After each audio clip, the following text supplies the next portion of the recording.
sea, from the edge of time, beckons a destination, ancient, hidden, forgotten. This is Harbor Town.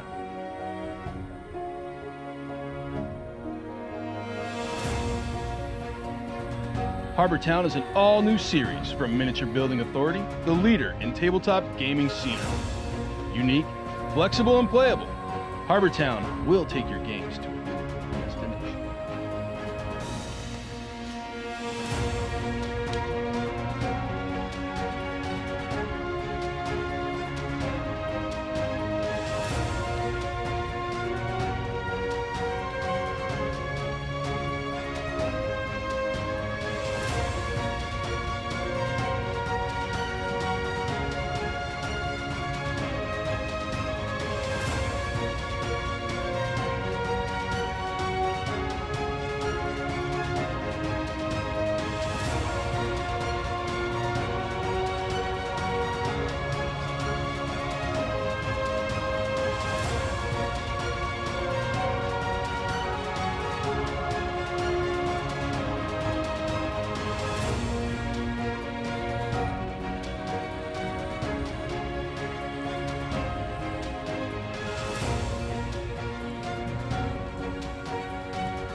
Something happened last night. So. Okay. You doing all right? Yeah. How about you? Good, man. I was exhausted today. Yeah, it was a pretty exhausting week last week. So.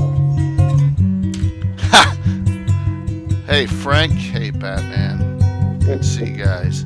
All right, wait. Well, first of all, let's go to the most important screen of all first. Here we go. This is right, Mark. That's right.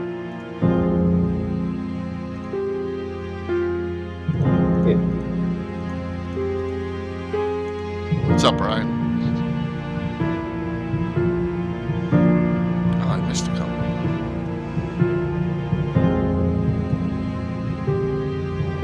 Pulled the No Just No out once last. Yeah.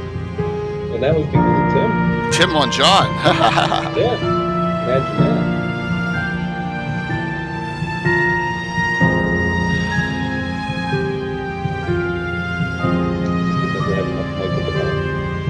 You can never have enough Michael Baton.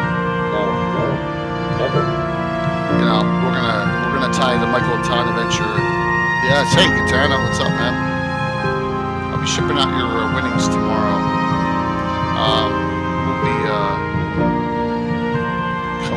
combining that Michael Baton adventure with Harbor Town, the new Harbor Town stuff, definitely. It'll be awesome. So nice up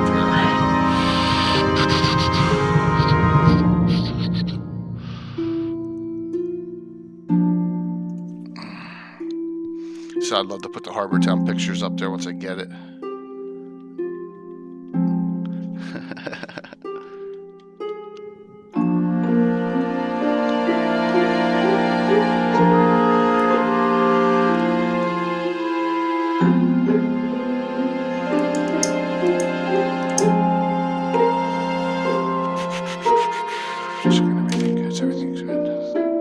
assume Tim's going to be hopping on and off. So I reached out to Will too because I was going to say, hey, you want to talk some Greyhawks groups to help you out with your campaign? But I don't think he was available. So Okay.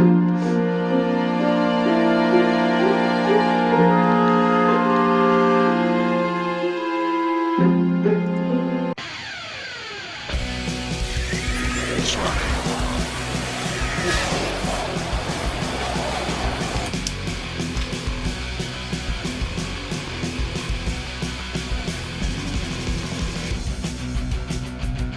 Yeah, Rox loves this thing, man. Who doesn't? I mean, how can you not love it? In fact, I'm going to run it twice. So we got time. I get the feeling that Rox is probably a closet headbanger. Very possibly. Shoot, how do I do this twice now? I didn't have it set for twice. Oh well.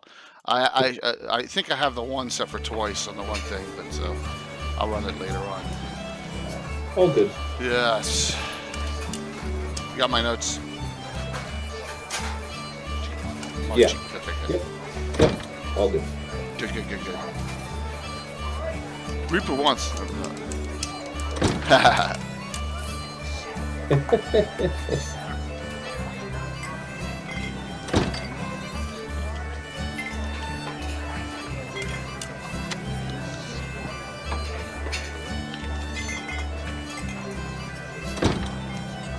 Yeah, I have a question to ask everyone when we get on in 2 minutes. Because I had an internal complaint come from one of our players who was watching, but I want to see if it was other people. Did you see that, Mark? An internal complaint? Yeah, about last night. I did not. So, okay. Or at least I'm not thinking that it was a complaint. Well, it was kind of like something silly.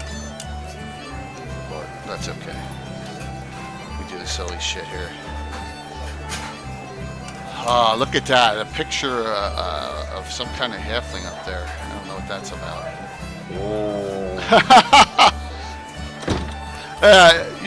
It's a funny story, Katana. I'm gonna tell it in a second here. Oh no, it's just it's kind of funny. There's Will. Will, do you have a game tonight? Loads on tonight too. Awesome.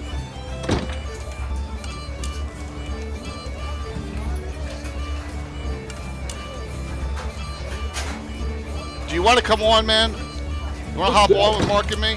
I mean, this is Greyhawk. Maybe get some ideas for your campaign and stuff, and talk to some of your groups. You want to hop on, man? Let me. All right, you got my number still? I sent you something in Discord, and yeah. Here, I'm gonna text it to you in here. You probably have it already, but I'm just gonna whisper right here. No, just say it loudly. It's that would be wonderful. Yeah. Well, yeah. That way, talking about organizations at Greyhawk, you may have some of your own too, and we'll share some ideas for our stream. Absolutely. Well, and then on top of it, I mean, he'll be able to talk about the canon things too. Yeah, absolutely. So, whenever you get, take your time, man. All right, it's 7:30. Let's hop on here, we'll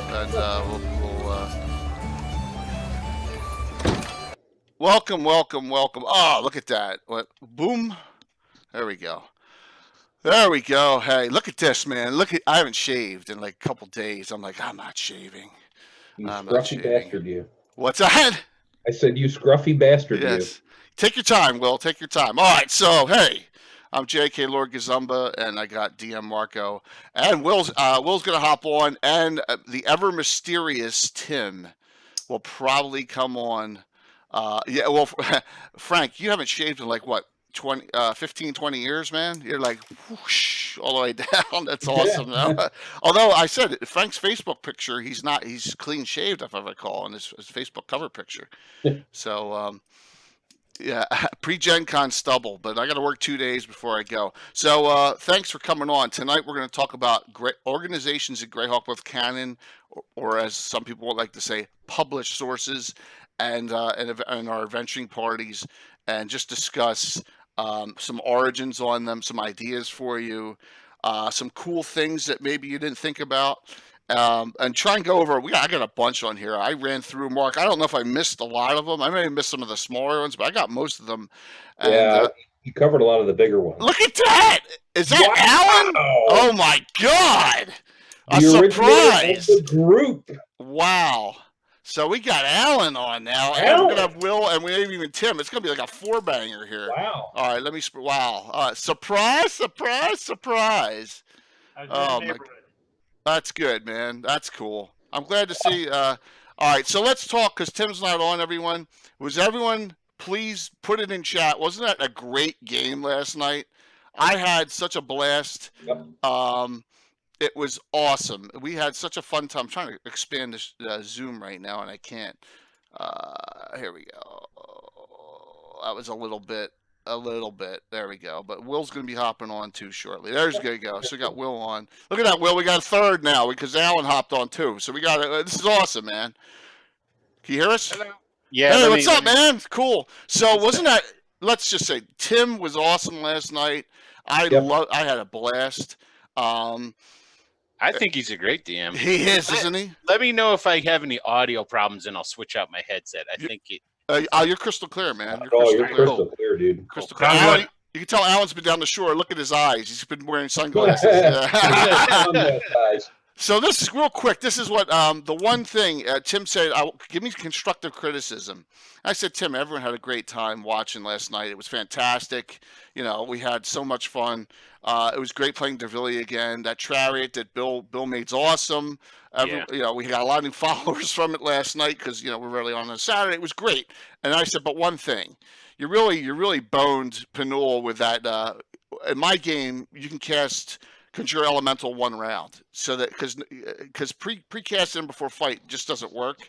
And so I said to him, you should have let Pinul do something else. And that's it should be a very momentous thing to summon an elemental. I said, yeah, I understand that, but we all do it with a 1-round cast time, and that was it. It was minor, right, Tim? I mean, and honestly, that was just I goofed because I wasn't thinking of it that way. And frankly, when you look at what a Staff of the Magi can do, doing that or doing a whirlwind is worthless because they both take a turn to get up and running. Yeah, so, that's absolutely true. Absolutely, you're kind of hamstrung by it, but end of the day, and that's why we switched it. That's why we switched it in our game to round. Will, in 5e, how is there a lot of elemental summoning or none at all, or there's no. There's a lot of, well, it depends. Like they've got a couple of different classes that are for summoning and what have you. Like in particular, the Shepherd, which I absolutely hate. That's like the only thing I ban. The Shepherd? The Shepherd, it's a archetype for the Druid. Okay. And I'm like, no. Because basically what they end up doing is they end up like just summoning a horde of, you can't plan for that. It's like, okay, well, he could summon this, he could summon that. Sounds like, what do you call it, 3? Diablo 3, where you got 500 things walking around with you. Oh, yeah. It's not the Chevy Chase. What are you? I'm a shepherd. No, it wasn't the Fletch Shepherd. It was not the Fletch Shepherd. For the most part, from my experience, there's not an awful lot of summoning. And I think the reason for that, it just doesn't fit what most people see, on internets and what have you. So... Yep. Okay, well, that's for us. I like Alan's really good at this. Right, Alan, you bring in a lot of especially your quasi-elementalists or your ball lightnings. You do a lot of summoning and a lot of elemental summoning and a lot of. This my illusionist mage always has at least 2 conjure elemental spells. That gets her out of a lot of trouble. Yeah, especially for combat situations, to get out of that. But I'll tell you this: I do not want to be the subject of a Tim critical hit table, Alan. So what he did was he took the Warhammer Fantasy Roleplay and he converted it into the critical hit for our game. Those are holy Everything is deadly then. Well, yeah, I know, but there was only one critical hit. The really critical hit the Pit Fiend at the end and ripped right through him, and that was that. So, but after I got told, that's a great way to end a fight, though. Yeah, it was. It was kind of momentous. So tonight, I got a list of a ton of groups, published source, and our own, and we're going to bounce all over the place. So why don't we just start with one that's in a published source? All right. So the Scarlet Brotherhood published source book is up. We don't use the Scarlet Brotherhood at all, but if the Scarlet Brotherhood comes up, maybe Will, you could talk about it because Alan and Mark, have I ever put the group a group in 857 adventures up against anyone from the Scarlet Brotherhood? None that I can remember. Listen out, dude. It's just I'm not a fan. I don't know. I'm not. You know why I'm not a fan? I'll show you why. Mhm. And I dug this. This thing's about to fall apart, right? I'm not a fan because of this, because of what they did in the Sea Princes.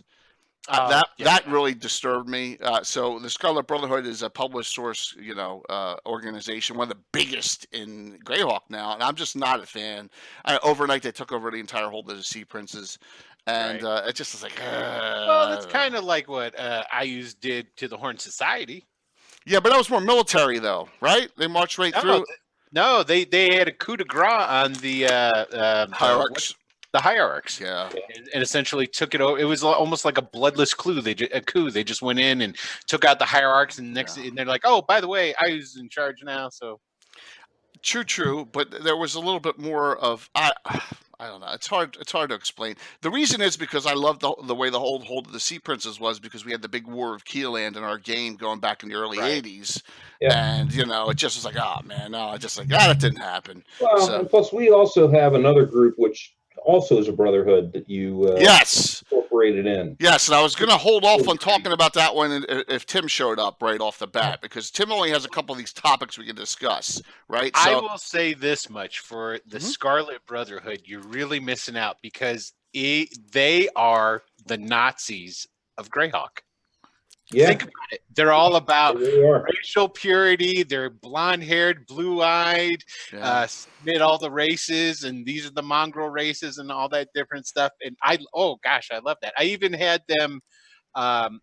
They never really came into play in Return to the Bandit Kingdoms, but down in Red Hand with Prince Zeech. I made Zeech Sewell, and I was having him get backing from the Scarlet Brotherhood, and he was turning Red Hand into a little like a Nazi nation sort of thing. It's like, and the beauty of that is that you can kill those guys. It's like whatever, you can do whatever you want. You can be as evil as hell, and it's all good because there you go. Because our game's so old, and there's things that just don't exist in our game, and they exist, but they're just on the other side of the map, right? Right? They're on the other side of the map for us. And because we're so old, we don't like change. So. Yeah, but that's not true. We change a lot. So, Alan, you got my list. Since Alan was unexpected, pick something you want to talk about first. Pick something. I'm not ready yet. I haven't read your list. Oh my God. All right, Mark, pick something. I'm going to pull all day. That's cool, man. That's all good. What do you think? I can. Published source. Pick a published source group. What was that out? Pick a published source. How about this? The Cult of the Shriven Sickle. Why don't we talk about them first? How's that sound? All right. The Cult of the Shriven Sickle can be found, and you're like, what the hell's that? And this is a group that probably, if you are running the IUs, wipes out the entire hierarchs. This group may not even exist in your Greyhawk City group, but in the Greyhawk box set, I got them bookmarked. There's multiple references to the Cult of the Shriven Sickle, and it's kind of got Bane in the side of, here we go, and that the greatest reference I think that they ever made. If you go to the Folks, Feuds, and Factions book, right? Cult of the Shriven Sickle is pretty awesome. They are a bunch of Nerol worshippers, there's never anything wrong with that. Yeah, look, oh my God, Jason. That's so awesome. He was prepared with all of this. So. Well, Jason's got a great database. Jason, thanks, man. Jason will keep on doing that. He won't be able to do it with some of ours, but because of our own. But so Folk, Feuds, and Factions, page 58. Earlier, one page before that, they are out to disgrace the good, disrupt Greyhawk, espionage, and just be a thorn in the side of a lot of things that are going on. Plus, they hate the Knights of the Holy Shielding like everyone else. And they got a real cool thing in the back on page 76 and 77, actually 77, where they have Andrade Mirius, the leader, and they have him in 3 stages. So they have him at 11th level, 14th level, and 18th level as he goes up as like an antithesis against you. So this is a death worship cult, obviously, and they're in the sewers, they're all over the place, and I've used them occasionally when we're in Greyhawk City against some of our adventuring parties. Particularly, I've used them against the Legion once or twice, and I think the Grey Company, not the Iron Brigade. Mark, do you want to refresh my memory on that one? I don't remember them going against the Iron Brigade. Yeah, I don't think. I seem to remember you using them against the Grey Company. Yeah, absolutely. So, Alan, do you remember anything about them? No, to be honest with you, when I read through them, I was like, I don't remember that group. Really? Okay. Well, they're still around. So, I remember you talking about them, but it's been how many years? Yeah, that's it's always that way. It's been 30 years, since they came out in this book. But I love this reference. So that's one. Hey, if you want to group an organization of baddies that you can throw at people, throw out your adventures in Greyhawk. Will, have you ever used any of those Greyhawk book groups? Like the Shape Changers are in here too. Shape Changers. I tell you what, when if I wish I would have known about that, because I have that book. Mm-hmm. But if I'd have remembered those guys, I would have transplanted them, because I had the Neural Underground in Rookroost. Ooh. And I had the perfect place. If you ever want to place a cult like that, a cult of death that are underground, and a good place to have them, they operated out of the basement of a slaughterhouse. So it's all about death, it's so, and then they could use that, use the death magic off of even, the slaughtering of thousands of animals and different things along those lines. Oh, that's pretty gross, man. Yeah. I will say the one that I want to use out of that book that I have yet is the Night Watch. I think those guys are pretty badass. Well, let's talk about them, even though I don't have them down on the list. What? Now, there was a book written about them. How do you not have them down on? I don't know, and I missed one. But the Night Watchmen are a huge part of our campaign, considering which character in our campaign is second in command of the Night Watch. Alphonse D'Amato. Alphonse, yeah. Walt has a character. He's a cleric bounty hunter, and he is second in command under Garvin. He is like 10-10 now. He started as a dark man, because they always look for those people with infravision. So, is that book 100 Years in the Future, Jason? I didn't know that. See, Jason's great to have on, man. Jason's like boom, boom, boom, boom, boom. That's awesome to know. The dark men are usually gnomes or half elves and some elves. They work with the Lamplighters Guild. The organization really patrols most areas but the slum quarter, if I recall correctly. And we have an inside person in the Iron Brigade, who's that group is so entrenched in our Greyhawk City that Salen's the assistant guild master, second in command of what guild, Mark? The in Greyhawk. Grave Diggers. And I was going to say I knew it had to do with the systems, but I couldn't remember the specific name. So the Night Watch, the Grave Diggers and Embalmers Guild, all those organizations in Greyhawk, we utilize a lot when we do the playing in Greyhawk. So, I appreciate you bringing it. That's a great one, and like I said, I have this note list, and I didn't even put them down. I didn't put any of those down. My gosh, so big that you forgot them. Yeah, because it's a great group. It's a great group. So, what do you think, Alan? You got something? You got one? No, not yet. A different one? Yeah. I've always liked the Slavers. Okay. All right, cool. Well, we can talk about that, definitely. And the Slavers are another, look at this, watch this. Oh, that's how much of the use of the book we got there. Oh, my God, man. So the Slavers are, and by the way, I have references and pictures of, and our venturing groups up in the upper right. We'll get to our venturing parties a little bit later. And so I have the picture from the Slavers cover. Does trivia question out there? Who's on the cover? Who is that on the cover of the Slavers? No idea. Marquesa. No, it's not Marquesa. Come on, talk about another group. Give me like a. There you go. Look at that. Oh my God, is that a reprint or is that an original? That's an original. Oh, nice. Man, And look, the cover's on. Oh, geez. I beat mine to death. So That just shows that you have Have not a lot used more it. time on your hands. man. Do other stuff, Will. Yeah, no doubt, right? The answer is Davis the Reaver. That's Davis the Reaver, the guy who has the Saber of Storms. He's out of Elred. He works with Marquesa the Gold in Elred, and that's who's on the cover. So the Slavers have always been a thorn in the side to the Defenders Against Slavery group, which is the highest rated mercenary group. And I got these charts out. I have them all here. So let's go to Altamira, our city of Altamira. And that's where this ties in here. So here's our group. The Ulick Defenders Against Slavery. There's a lot of Knights of Ulick in there. Alan's got this. Alan, why don't you describe that character for us, please, and what happened? Which one? Oh, come on, you're specialty priest. Oh, Eric? Eric the Red. Yeah, Eric. Yeah, absolutely. Yes. And how would you like me to describe him? What way? What happened during the course of adventuring against the slavers? The anti-paladin one? No, the one in Harby. Oh, about the Harby issue? Yeah, sure. So he's from the Barbarian lands, Frost Barbarian, I believe, but he's a specialty priest of Cord, and he got in so much trouble in Harby because it's a gyarchy, and he. You're there. You're fine. That was on your end. That was on your end. Yeah, you're fine. There, I'm back now. Yep. All right. And so he got into. I think he got thrown in prison, didn't he? Yes, he did, because you guys were starting to mess around with. This is when I started with Elite as an antithesis early on, before we had any adventuring groups in Harby. This predates that. Yeah.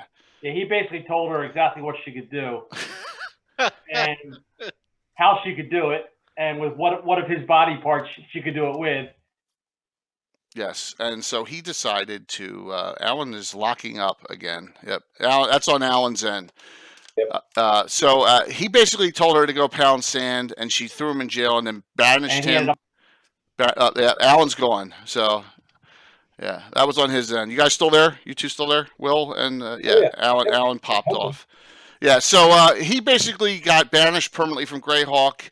He's from the Barbarian lands. He's not a barbarian, so he wanted to summon a horde to basically destroy Harby. And I said to him, "You're not a barbarian. You're especially a priest of Cord."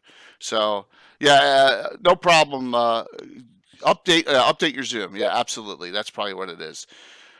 Will, did you ever come across any of the slavers at all in any of your adventures, man? It's great. It's a great organization. I've played the slavers like way back. I've been meaning to do that actually as one of the upcoming adventures in the Greyhawk Adventures stuff that I do on Tuesday nights. I was contemplating. It's like I got a couple of different directions to go, because in Ghost of Saltmarsh I got a ship. It's called and this must have been subconscious, I call it the Yellow Mast. That's funny. And everybody's all like, is it going to get some yellow sails? Right. And I was like, I guess I could go that way with it, but wow, make it a slaver ship. Yeah. It's one that I've had for a long time. I played in the first adventure way back. So you're talking back in the 80s is when I played that, back when I was still living in Ohio, of all places. Wow, that's so funny. Yeah, we found out that you used to live near Carlos and Mark. Yes. Last night. That was cool. That's awesome. Here's a good tie-in. So the slavers, we had a slavers adventure kind of just recently. Michael Baton's Revenge, right? So Michael does what? Mark, take it away. So he actually enlists the group to supposed to go and destroy everything in its path. Right. But ended up making some concessions. Yeah, he didn't want to kill the slaves. Yeah. Well, he didn't care. That was a great one. But at any rate, the intent was to go and get a box that was on a ship that was used for that proved Alita at slavery, I believe. Yeah, Alita had a tie into the slavers, absolutely. Yep, and so he got some evidence in order to prove what that was through this actual group. So it was nice being, kind of on the opposite end, using a player character is kind of like. Well, Alan's having trouble. No, So, I'm better. all right, I'm not ill. I'm better. All right. Better. You're not fooling anyone, you know. I loved the tie-in. I loved Harby stuff with the slavers because it's always everyone's out to stab everyone else's back, and so they took out a slave ship and they killed all the crew. They killed and this ties into another group we have on here, the Necromancer's Coven, out near High Pass. And on the other side of the island they landed on, there was a necromancer, remember? And they kept the slaves in line by saying, "We're just going to send you over there, and she's going to kill you and animate you." Killed her too in that adventure. The group did, and that was a blast. But do you guys ever tie in the slavers with Turash Mac and the Pomars and all that? We haven't a little bit, Will, but. More toward Marquesa, the Marquesa end of it. Turash Mac is one of those that, like, because of what happened in our campaign with the Order of Ulick protecting all of the Eastern Principality Ulick, that Turash Mac doesn't become as big of a power threat in our game as others in other campaigns. Yeah, but he's still is formidable. We have more powerful half-orcs that are on our side taking care of that. Absolutely. So I see a lot. Hey, Tom hopped on too. That's fantastic. I'm glad to see you, and I know he hopped on a little bit last night too. But here's the thing a lot of people don't know. Someone, and the reason I have that Michael Baton is missing ad, someone in that group sold out Michael Baton and told certain individuals that Michael was responsible for what happened. Boy, that's unfortunate. And so we go to the next round of things with the slavers and Harby when the river, and I'm waiting for Harbor Town to come in from post Gen Con, and we'll probably be running that in September or October. So the slavers is a good one now, and we always have fun doing stuff against them. That's an organization that is really nasty, and we have it so it's like. They'd be tough to completely eradicate. It's one of those. It'd be like eradicating the Scarlet Brotherhood. I mean, they're all over the place. So that's a great one. So, Will, do you got one in your campaign that you use that maybe we don't know about? Well, I've got. There's a small write-up about them in the Living Greyhawk Gazetteer, but the silent ones. Oh yeah. Yeah. Yeah. Yeah, because the path down which I'm going is got everything to do with the Soul and things along these lines, and those guys are all about the collection of magical items, especially Soul items, and trying to keep the power mages from coming back into existence and what have you. And that works in perfectly with the different stuff that I'm going to be doing with that. They're sort of like in my eyes, they're like a circle of 8 in the fact that they're just gunning to try and keep everything from blowing up and keep it even keeled more along the neutral lines. They're not good, they're not bad, sort of thing. Okay. So that's cool. I asked Jason to list Silent One references and see if he can come up with a whole grouping them. There's a few. I think they got a little bit more love in the Living Greyhawk stuff. Okay.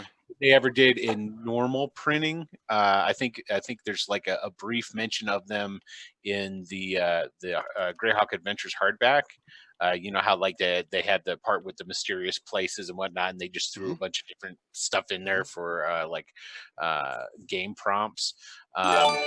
But I don't really know outside of, and again, when I saw in print, you're talking about the Living Greyhawk Gazetteer, which was printed for the Living Greyhawk material that was coming out. So, a very mysterious group. There we go. Hey, Jason, thanks, man. Hey, Jason, that's awesome. I really appreciate you doing that. It just works great, perfectly with having Jason here, so we can just get you guys can refer back to the video and go boom, boom, boom. Or Jason, link, please. You can also Yeah, you I'll want to have do it to look now up at the this end? dragon. Link where this website is to. You're more than welcome to do that, because we're all about getting the Greyhawk word out there and all the Greyhawk information. That would be. Plus, I got a really good announcement at the end of the night about someone else who's going to be a special guest on the show in August. So we'll talk about that in a little bit too. I was unaware of those dragon ones. I'll have to look those up. Yeah, see, that is fantastic. Thanks, Jason.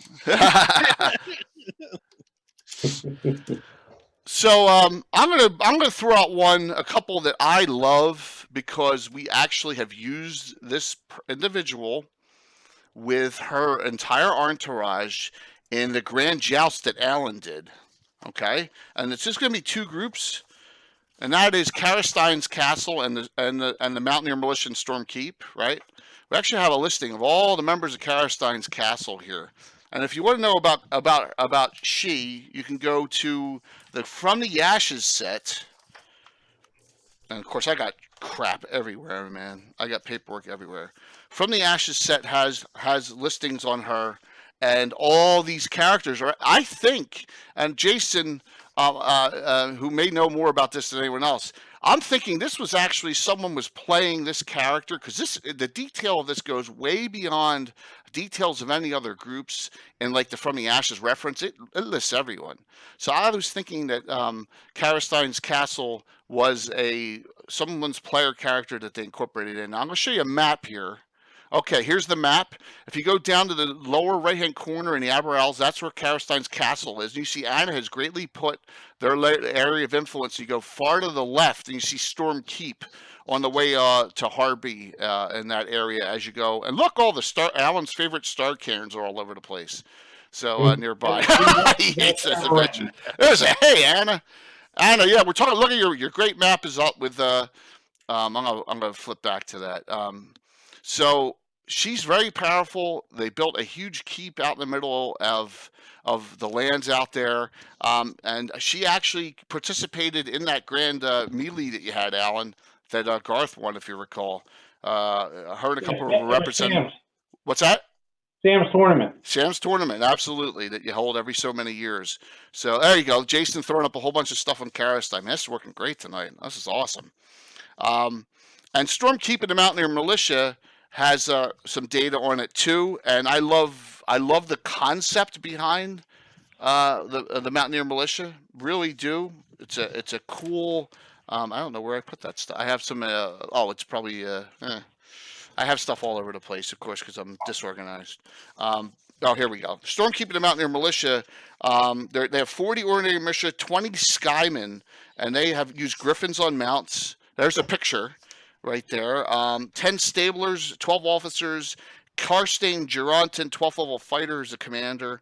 He has a 9th level specialty priest of St. Cuthbert, and an 8th and 7th level mage as well there. So they're cool for interaction if you're working out of Harby, or if you're working in that stretch on the way to the Bright Desert, to have some adventures running out there as a stop-all point for good characters, even neutral characters. Do you have a specific adventure where we've encountered them? Well, Storm Keep and the Mountaineer Militia, we had a couple out there, because we were doing the Harby group, the Harby Irregulars were doing work for them, if you recall, in a couple adventures. Karasthein was more of an enigmatic and just was invited to this grand melee. So for them, we haven't had anything with like the Greyhawk people yet, but I was thinking about doing something beyond just having her show up and get all into the tussle there. So and there go Jason with another link to them. Yep. So they're cool. I just like detail in these references, and that's why I'd like to go to a baddie one right now too, and that is one of my favorites of all time, and they're nasty. Does anyone know who I'm talking about? It's a group of existing evil adventurers. I would say the Free Reavers. Yes, the Free Reavers are some of the nastiest. And Anna has once again helped us here, and I'm going to get to her map. See, this Free Weavers lands is 3 times the size of what it is normally. So the Free Weavers in the Shield lands in the area of the Horn Society have Smokewall Castle have taken over that entire southeast corner as their area. Now, if you look across the river, across the border into the Shield lands, the Legion has Warmark Castle, the one that Kjerg has built, and Kinset Mansion, which is an adventure that we did where you took over the winery. Remember that one with all the werewolves? Okay. Yep. So the Free Weavers, Sharon Vel Valinar is what's that? What's that, Will? Did you say a werewolf's running a winery? Yeah, well, they were yes, yeah, dude. I could They just make a totally really see. nice cab, let me tell you. Right, I was gonna picture somebody drinking some wine and go, "Oh, I got a hair." Hey, Fat and Lazy Dude, thank you for following and thank you for participating. And I love the Marklands and Ea's Evil references too. And as Will put out about, I don't know, 6 months ago, what are your 3 best references in the game? And I said the Free City Greyhawk box set, the Slavers reference, and then I use the Evil and Marklands together because they really go hand in hand. They were my 3 best. They're all in my scroller on the left. Absolutely. So You can get a copy of that too from Drive-Thru. you can get yes, you can, and I may need to because wait a minute. Show the. Oh one my that- God! Falling off. All right, here's my I use the Evil. There's no cover, and here's my Marklands. Yeah, they're completely trash because I've used them so much. So I can tell you about 4 members of the Free Weavers. Yes. Number 1, Sharon Vel Valinar, the leader. What is her favorite thing to do? No idea. Come on, the Sharon smile, right? She's like a demure little human, kind of attractive, but extremely evil, and she loves doing a Sharon smile on people's necks, which is basically a throat cut from ear to ear. Yeah. All right, and she is super nasty, and she hates the E's people as much as she hates the Shieldlanders. She hates, the Free Weavers are autonomous. In Wait fact, a second, I hate the Shieldlanders. I'm not evil. I was gonna say, you can be autonomous too if you want. Ah, that's so funny. Yes. And in fact, she has an arrow slaying priests. I think that she threatens Ayu's priests with when they show up. So they leave her alone. She and Elder and Bloodspitter are the only 2 that are actually referred to in the Eyes the Evil reference. They're the only 2. He's a specialty priest of Arethnol, which we've come across a lot. But we had our own. And does anyone remember? I'm sorry, Will, you wouldn't remember this, but Mark or Alan, come on, do you remember someone that we had who was a member of the Free Weavers? It was kind of a joke. Gotta be one of Walt's guys. No, he had 4 names. Oh, Wayne Drew Derek Reese. Yes! Wayne Drew Derek Reese. Explain that one, Mark. Oh God.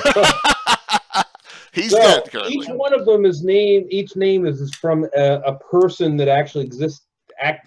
They're physical people. They're ex players of ours. Jay has this affection for taking people who have gloriously left the campaign and Years ago. Yeah. making fun of them by turning them into something or other. And Wayne Drew Derek Reese was a really badass fighter, if I remember. Yes, but correctly. he had like a 6 intelligence or 5 intelligence. Yeah, he was extraordinarily stupid, but was very, very tough. And so yeah, there's you know, especially like last night, there's always a play on words of like different like famous people, whether they are famous either locally famous to us or famous in like literary works and so forth. Exactly, yeah. But it was a joke. It was a spoof. I always try and throw a spoof in somewhere. But he fought with something crazy, like Glaive Gazarm or something. Yeah, Something like, really nuts he fought with. Yeah, And I think it was a wounding weapon too. But he was like one of those with super high strength, like even 19 strength in old school, and that's pretty nasty. But they ended up killing him. And then there was Red Fire Pit, was a half fire giant, half ogre. I think that's what he was, and he's still there. And that's another nasty one. So that's a nasty group. I use them as I don't like just it's Ayus against the Shieldlanders. It gets old after a while, right? Well, I mean, and Anna will agree with me. You want to throw in other things, so I throw in the Fultians all the time in there, and the Free Reavers, and that works. I love that group, and the Legion is set perfectly to go against them. By the way, guys, anyone who's new to us, I have all these pictures up here of the figures. There are 19 adventuring parties with a couple other things thrown in, a couple other groups thrown in up. So we'll be talking about some of them soon. So, Will, what do you think, man? Will, you got another one you... I was just starting to look around for my factions book because I was using it the other day for references, and I don't know where I put it. But there's one that I think would be a blast to play. It's the Tax Collectors of Greyhawk. Gloria Bacardi. Mark was great with that one, man.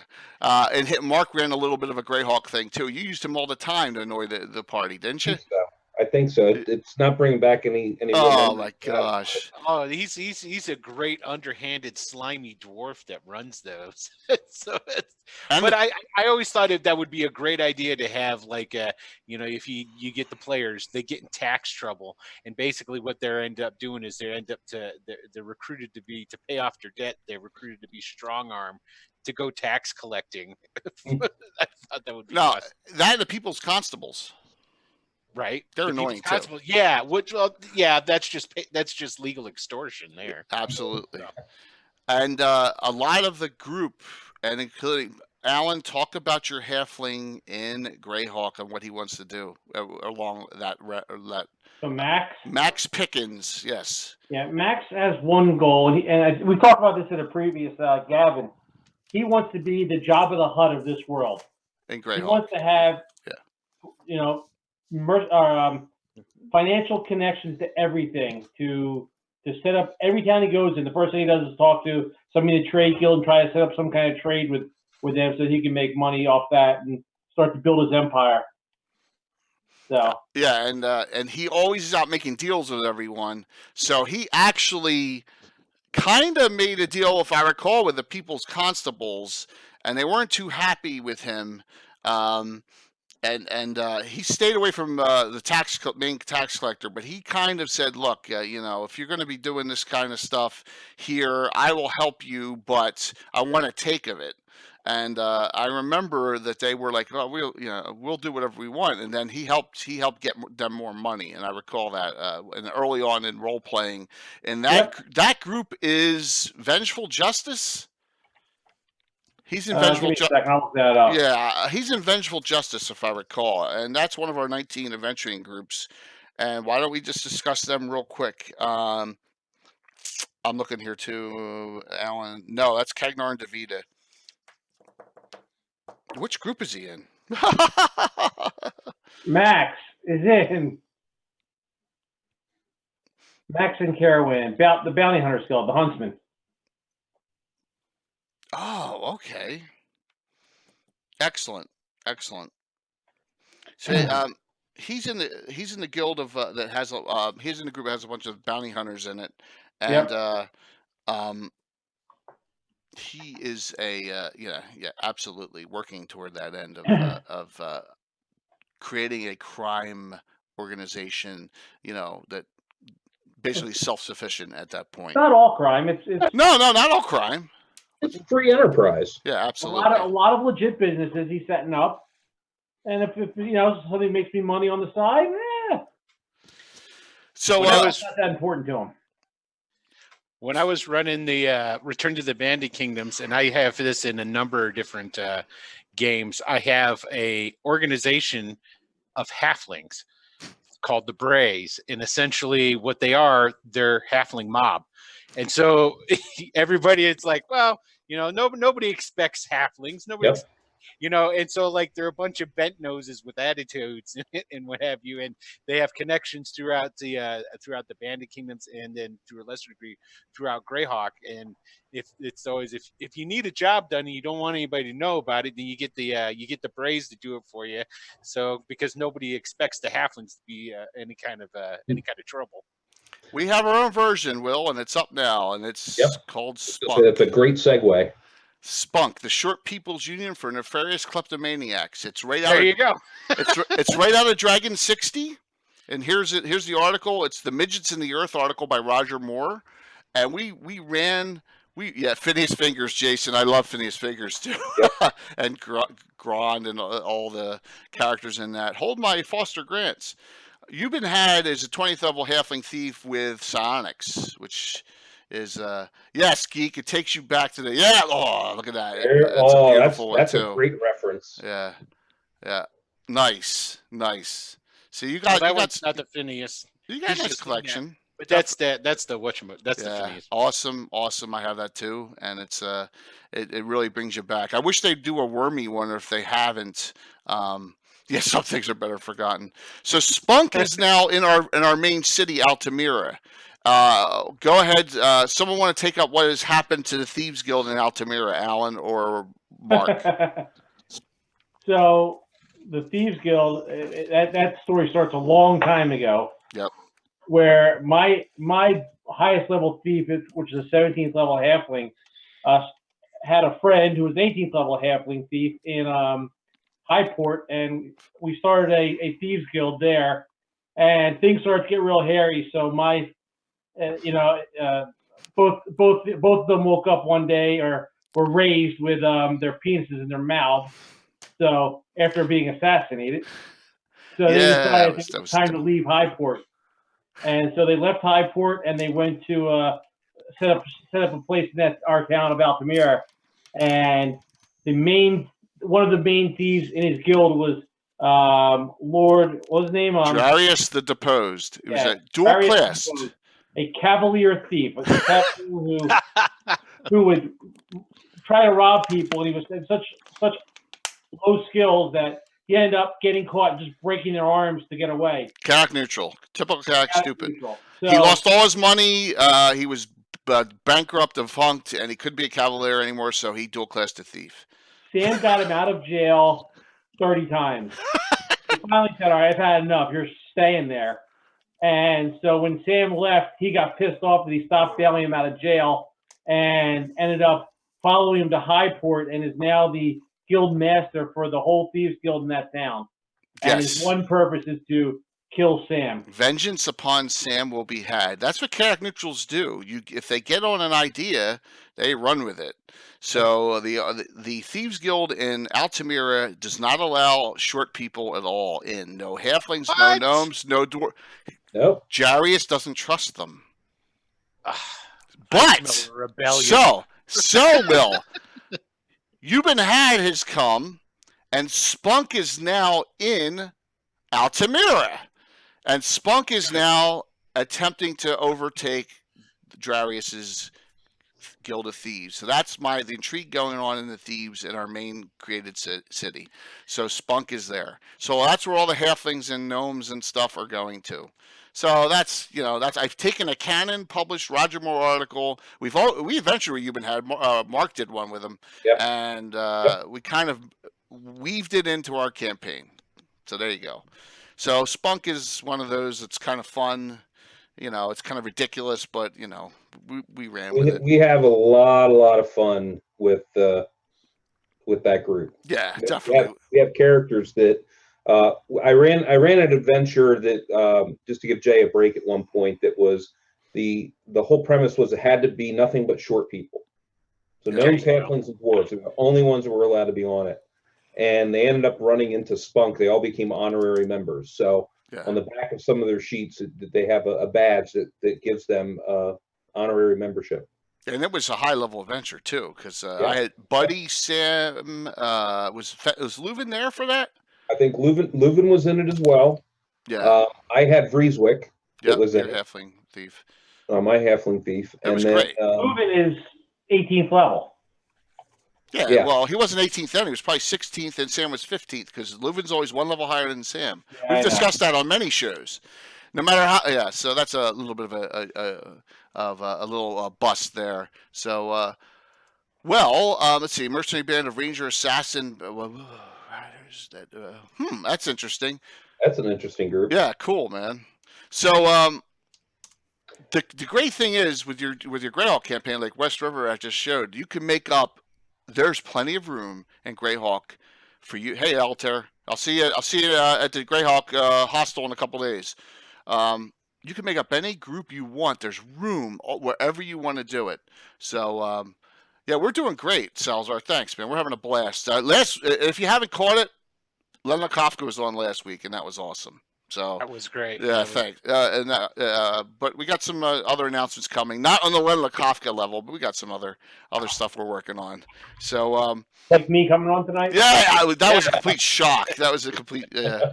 I'm not sure how long I can stay, but I want to get on. That's awesome, Alan. I really appreciate it. The topic interests me. Yeah, definitely. So let's talk about let's go to. Well, before you move on, I think, like what you said, as far as there's plenty of room, and the atmosphere of Greyhawk promotes these types of groups and different groups. Oh, yeah. With it being as because all the kingdoms and countries, they don't trust each other. They don't, don't like. They're always watching out for one another, even the good nations, so to speak. So how do they conduct war? Well, they don't do it, themselves. They get a group. They get groups together, and that's where you have all these orders of knights and different things. You can influence your will upon other people through a third-party organization and go, hey, that wasn't me. You can do what, and I think we're living proof of it.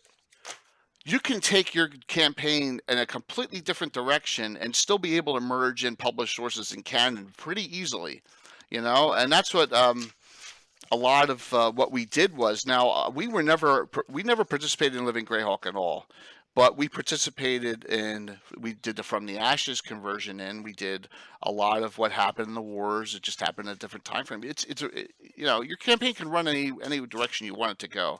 That's what's so cool about Greyhawk.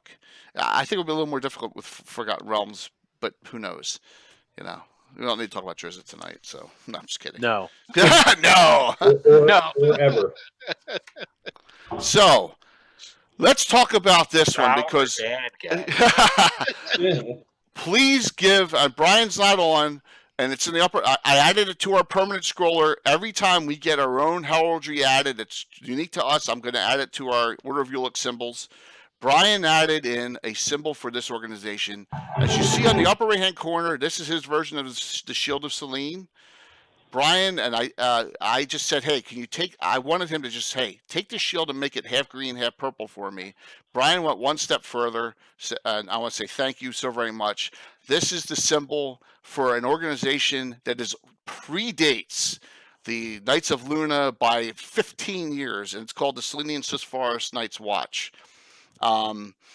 This organization is kind of almost like the Dunedain of the elves. There are only 12 members. Most of them are from noble or they all are from noble or lesser houses of Selene. The leader is Baron Drekton. He's an 11th level cavalier, and he's a gray elf. All the way down, and there's some great personalities like Baron Desley is with his Horn of Selene, right, Mark? Oh, he's always blowing that thing. Yeah. A lot of Hamerus of Veston. He's like a high 11th level ranger. He's a very. I'm sorry, he's 10th. So here's the listing of them. Now, who has the character that's trying to get into this organization in a new group? Is that Walt or is that you, Alan? If it's not you, it's Walt. Okay. All right. So the Selenian Sisforest Watch basically takes if you know Selene, I should have put the Selene map up. I apologize for not doing that.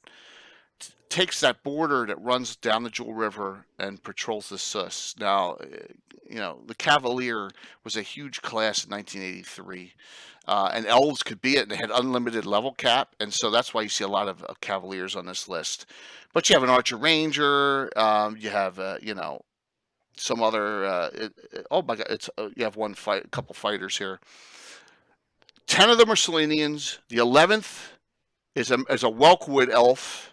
Okay, and the 12th is reserved for a human who is of great friendship or a high ally to the elves of Selene, and that currently is Sir Cahill here, and he's a human. So there's one human in the group.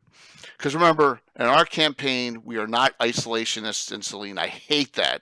It's one of the most things I despise about the From the Ashes box set. What about you, Mark and Alan, in our campaign? What do you think about that? Yeah, I mean, the Lendor Isles, that's fine. They can be isolationists. That makes sense. But Selene is right in the middle of everything. It couldn't be that inner focused. I don't like that at all either. Yeah. It doesn't make sense for how the world honestly was. That has a lot more of a like a Dragonlance stint to it, where the elves just didn't really care about the other races and shut their borders. For everything it is that we do, I mean, Selene was always way open, and we had such a great relationship. Yeah, the Word of Ulick, it's our greatest ally is Selene, higher than the Duchy or the County of Ulick. Yeah, absolutely. Yeah. I mean, Yolande was such a great influence on everything it is that we actually did. Yep. So I, in my opinion, the way that we have her and her mindset, there's no way that she would have ended up doing that. Right. Yeah. Plus, Garth being with her so often. Yeah, he had such a great influence. We should have known that was coming to Garth Warmonger to half work. Yes. And that's the character I was referring to, why Turish Mac has absolutely no business with this whatsoever, because Garth is on that border. Yes. Nobody would mess with Garth. And we did that Defense of the Watchers Towers, and that was, a month worth of hack and slash over there with all the miniature building authority we had. Will, do you have any Selenian influence in your campaign at all, or is that because I know you're more central?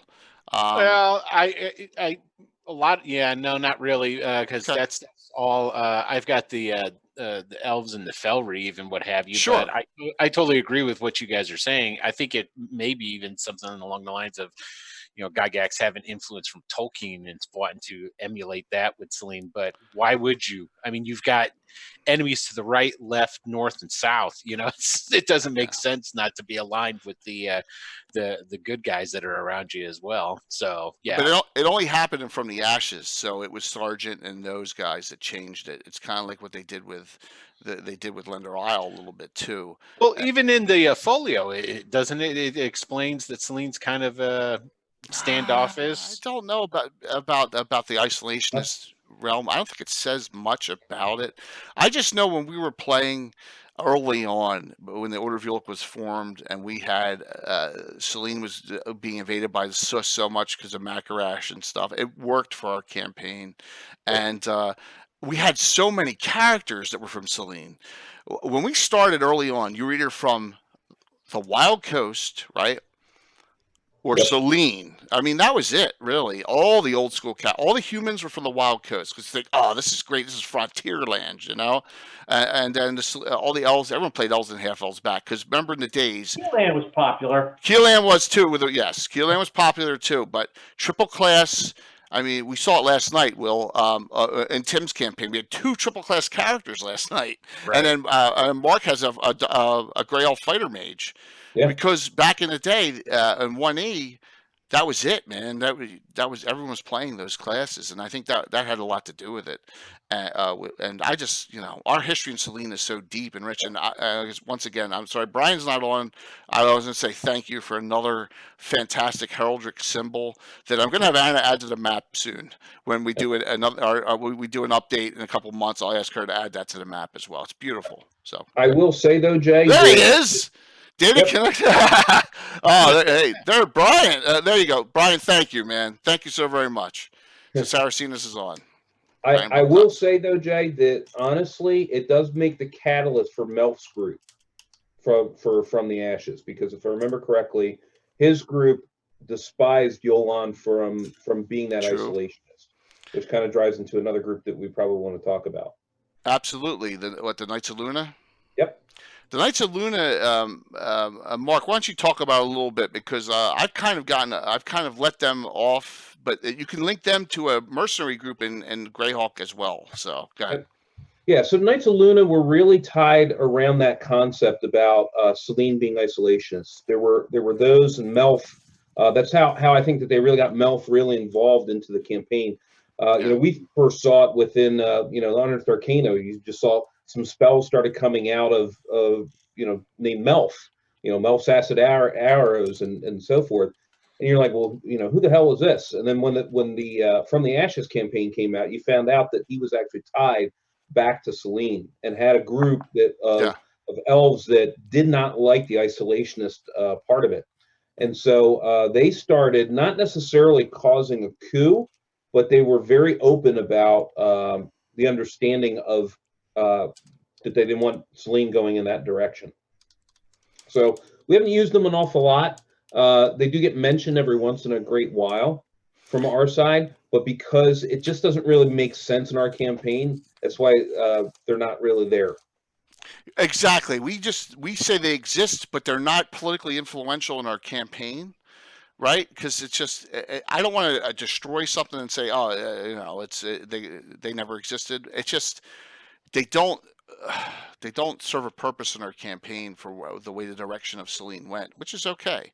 Yep. I mean, you use what you have, and you make a good a good argument about it, and that's perfectly fine. Grendelwolf made a really good quote right from the Greyhawk box. Yeah, it's friendly with the Ulick states. When I saw that, I was like, the Order of Ulick, yeah. And an alliance between these countries are responsible for campaign. See, that almost right there just states what the Order of Ulick's about, right? Right there, that's and that's how our main campaign focus came about, was because of stuff like that in the original folio. Yeah.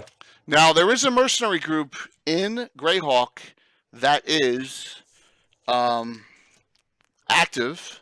That is and I'm looking for all my listings of. All right, well, I'll put them up here. It's Corellan's Arrows. Now I've developed them completely. None of these are named at all in the From the Ashes set. Corellan's Arrows is, and there's 6 of them. I mentioned them in my article in the Earth Journal, and Will outdid me by about tenfold in the Earth Journal, the last Earth Journal, by the way, guys. So give Will a lot of credit. Will has a lot of content in there, and it's fantastic. But my one article talks about the mercenary groups of Greyhawk, including our own. And Corellan's Arrows works with the Iron Brigade, and has worked with a little bit with the Legion and other good groups, and even the Order of Ulick. And here's the listing of them. And you have a Druid, Mage, and all the rest are bow-wielding characters. So, this one here, Shayla of Reston, was very active socially with Marcus, Bill's character, Marcus Chimera. And then Marcus just dumped her one day. Remember that? Yeah. What's the bar? Anyone in the bar in the high? Yes, the bar in the High Quarter. That's the Elvish place. What is it called? Not the Patrician. Oh gosh, it's gonna drive me crazy. But yeah, he used to hang out there, and I said, "Color of the name, Silver something." It's not the Silver Dragon, I don't think.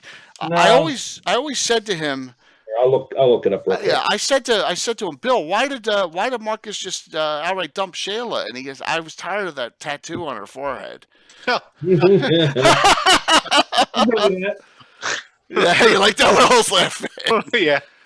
So here's the listing of the mercenary groups we have in Greyhawk, and organization-wise. Corellan's Arrows is 3rd ranked. Fellowship of the Torch is right above them, so they're both published sources, but we've developed them further. Iron Brigade is the one up top here. So, Will, so we keep this bouncing around. Do you have a favorite that you've seen of adventuring groups in Greyhawk City that you've read about, or that you really like? You like the Fellowship of the Torch, the stories behind them, or if you haven't really gotten there with the... No, because most of it's like majority of the stuff that comes out of, like, say, like the city of Greyhawk and whatnot, I haven't utilized or used those groups. I used, you're talking about using the Iusian, what is it? The black, whatchamacallits, they're special forces. The one that the Boneheart is not the Bonehearts. It's the Black Legion, I think. Okay. Yeah. No, it's Black Death Squad. We use Black Death That's Squads all the that- time. Black Death Squad. We use them all the or, time. Yeah, I've never really used much of because I don't really, for loving Greyhawk, I don't like running in Greyhawk. So take that for what it's worth. Okay. No, that's cool.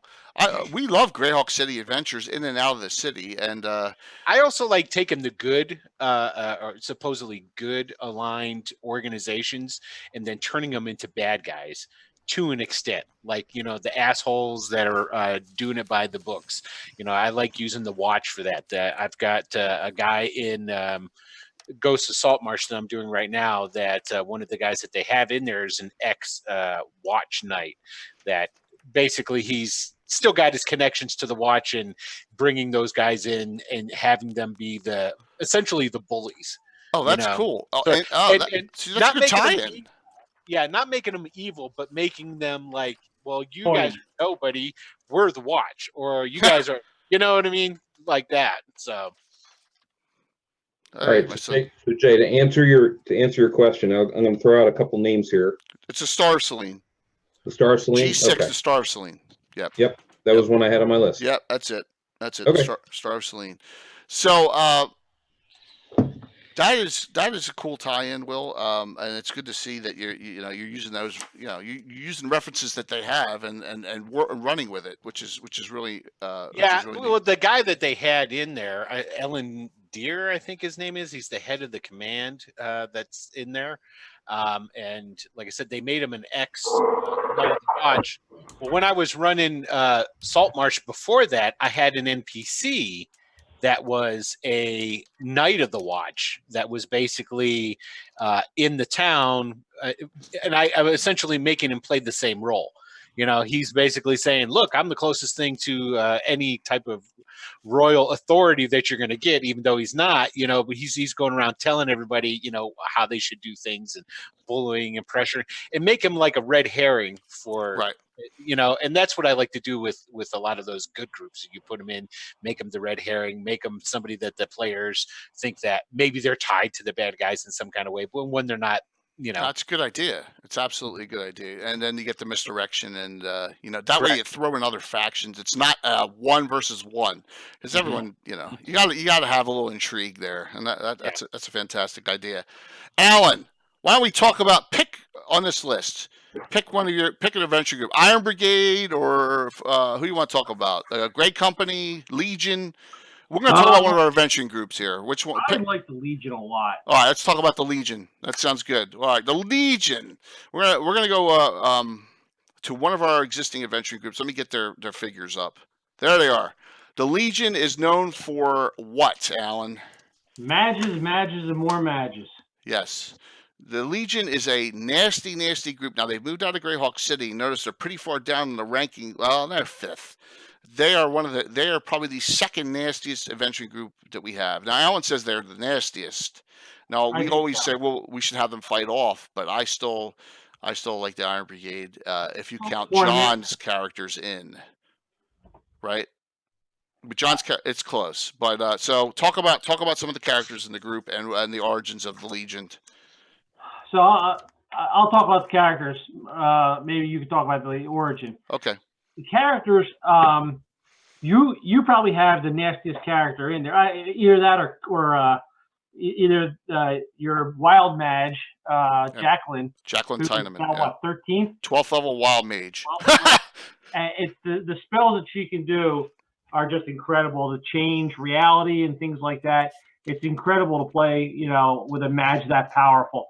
My 2 mages to go along with that, I have a fire elementalist and a quasi elementalist, which provide a unique balance.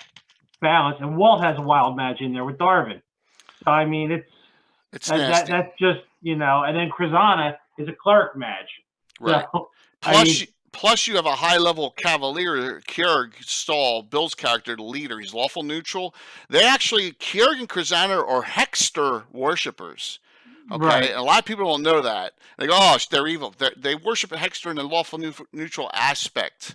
Now, that's right on the border, but they're more about the mercenary group themselves, and they behold only to the mercenary group's code. So I like them because they've never done anything evil that I can recall. Have you, Mark, remembered anything of? Yeah. No, not even borderline, really. So, Mark, who do you have in that group? If I remember correctly, I have Arden and I have Rieswick in Rieswick. that group. Yeah. Yeah. So Arden was more prominent. He came down. He's from the Principality of Ulick. He's was a Prince of Ulick, not Minion. wannabe, but a supporter, I guess I would say. Lawful neutral. Lawful neutral. And at the time when Arden started, I started the character because there was so much love, so to speak, for the Knights of Ulick and so much hatred for the Principality. I thought, you know what, I want to switch something up. So I decided to have somebody that actually was against the knighthood. And as time went on, I was kind of in the boat where Tom was, where I was getting more back involved in going on, and I didn't have as many characters. So, Yeah. and the Legion was one of the ones that we played an awful lot, and so it just made sense I would put Arden up there. So he transferred and decided to go up there. And my other character, Vrieswick, she's just a halfling thief at the end of the day. Basically just utility for the most part. Mhm. The thing that makes Arden so nasty in that fight, I mean, Keurig is he's just a machine. I mean, he just wails. Cavaliers are, as we saw last night. He's just nasty. But what makes Arden so tough is the fact he has a battle axe of wounding. He's double specialized in it.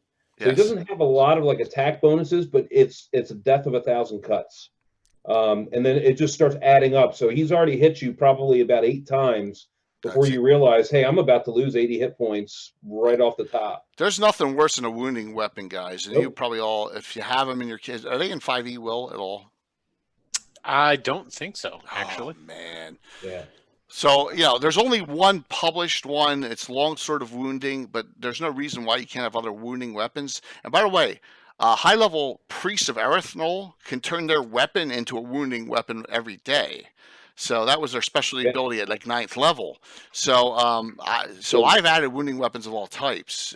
They're rare. We have the same thing with one of our character classes too. That's bleeding wounds. Bleeding wounds. That's a Saxon. That's not a wounding though. That's a bleeding wounds effect. That's like a deep gash. Yeah. Yeah. And they can do that limited. It's similar in scope. There are wounding according to Frank from Nightheart. Okay, cool, Frank. Excellent. Say, do you guys do the vicious weapons at all? I know that was huge in 3rd.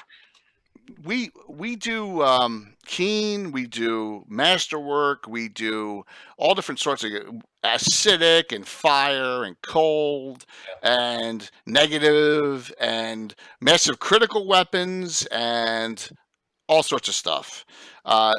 Wherever I feel like going with it, weapons with spell effects, all sorts of neat things. But we don't use vicious. So we may call it something else. Yeah. So What does vicious do? Well, the vicious is the one where essentially it does extra damage, but then it also does damage to you. So it does a big hit and extra damage to, but every time it's like it do an extra I don't know, say like 2d6 extra, and then you take a d4. So yeah, That's vicious. don't give me any. That's a good idea, man. I gotta note that down. Maybe give out. We used to have a ton of them in 3rd, where the vicious part of it would do all kinds of extra damage of a specific type, like a vicious one that was fire or ice or whatever. Cool. Excellent. That'd be an interesting twist for us. So back to Arden. Arden was in the Watcher, Defense of the Watchers Towers, that 5-week mega thing I did.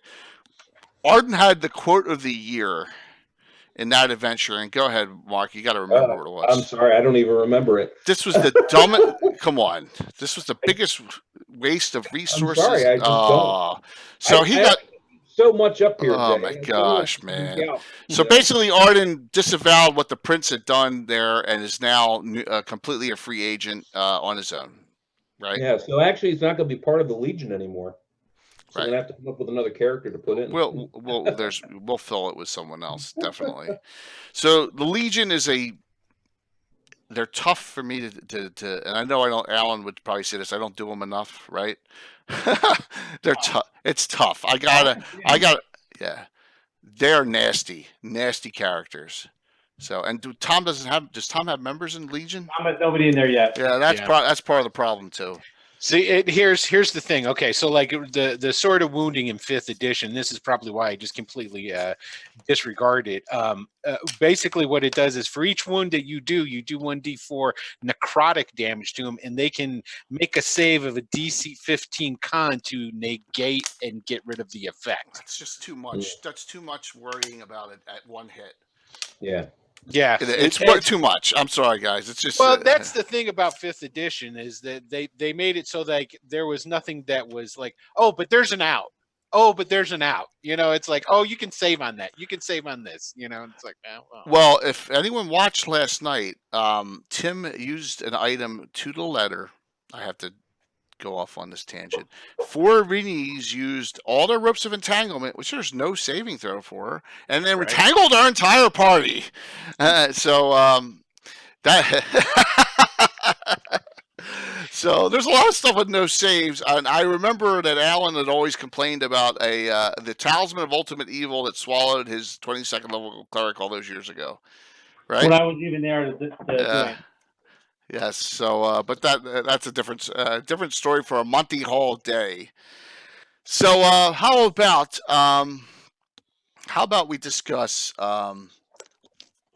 We'll discuss another one of ours, and I'll go to a canon one. Let's just go to the greatest group of in the history of Greyhawk Cities, the Iron Brigade, guys. I mean, everyone has classic characters.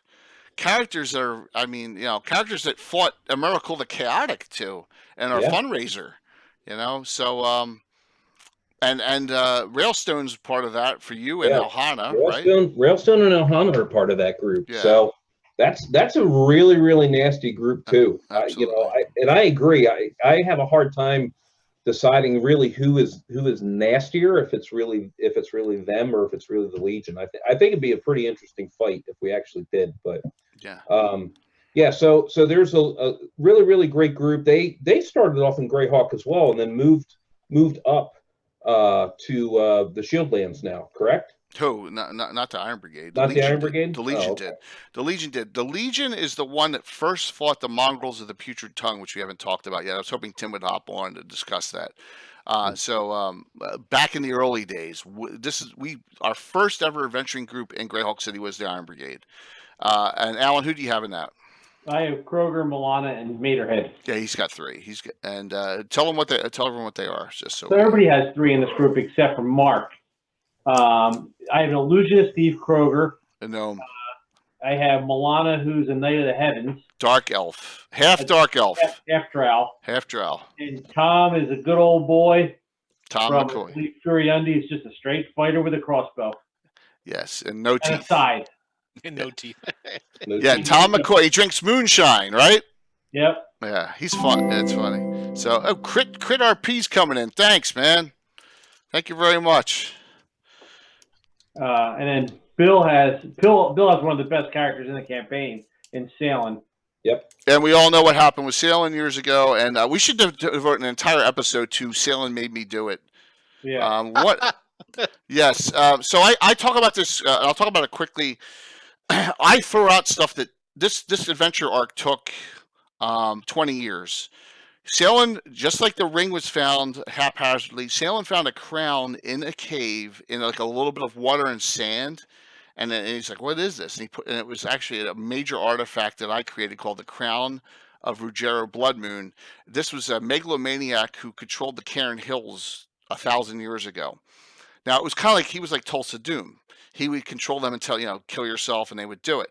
So years and years went by, and he finally put the crown on. I think this was adventure number 696 we did, and he tried taking over all of Greyhawk, and it was at our old house. That's my old house in Stratford, and it was he was the bad guy in the adventure, and it was pretty nasty. I remember he had parts of all our adventures. So like like my knight loses an arm in a battle, well, he would keep the arm, or keep the finger, or keep the leg, anything. And then during the battle, he had all these things cloned and brought back to fight against us. Yeah, so Bill's character, Salen, is a clerk necromancer. This is the deputy guildmaster, by the way, of Celtics and the Gravediggers and the Balmers Guild. This is Salen we're talking about. So anytime like she'd get an arm or a finger cut off, he would sneak and take it and tell me I took it. So when this adventure came to, he had the following characters. He had Alan's character Milana, I think at 4th level, at 8th level, 7th, 8th, and 9th level, or 7th, 8th, and 10th. He had like 4 copies of her from all different clones he made of pieces of her. He had one of Mark. He had Railstone was cloned. Railstone, yep. And he brought back Mark's character Swain as well. So he Yep. had all these people he had cloned.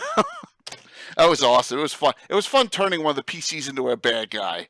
And how long? I remember you talking about this before. How long was that in fruition and boiling until it came to 20 years. Yeah, that's I have another one going on right now, by the way. That some of them kind of know. Yeah, I have something. Yeah, I put them all in there. They're Easter eggs all over the place. Yeah, well, it was about 20 years. Yeah. It was awesome. And Salen's back to they killed him. They got him. They got the crown off of him. No, the Night Watch will have the crown somewhere hidden. as they should. Yes.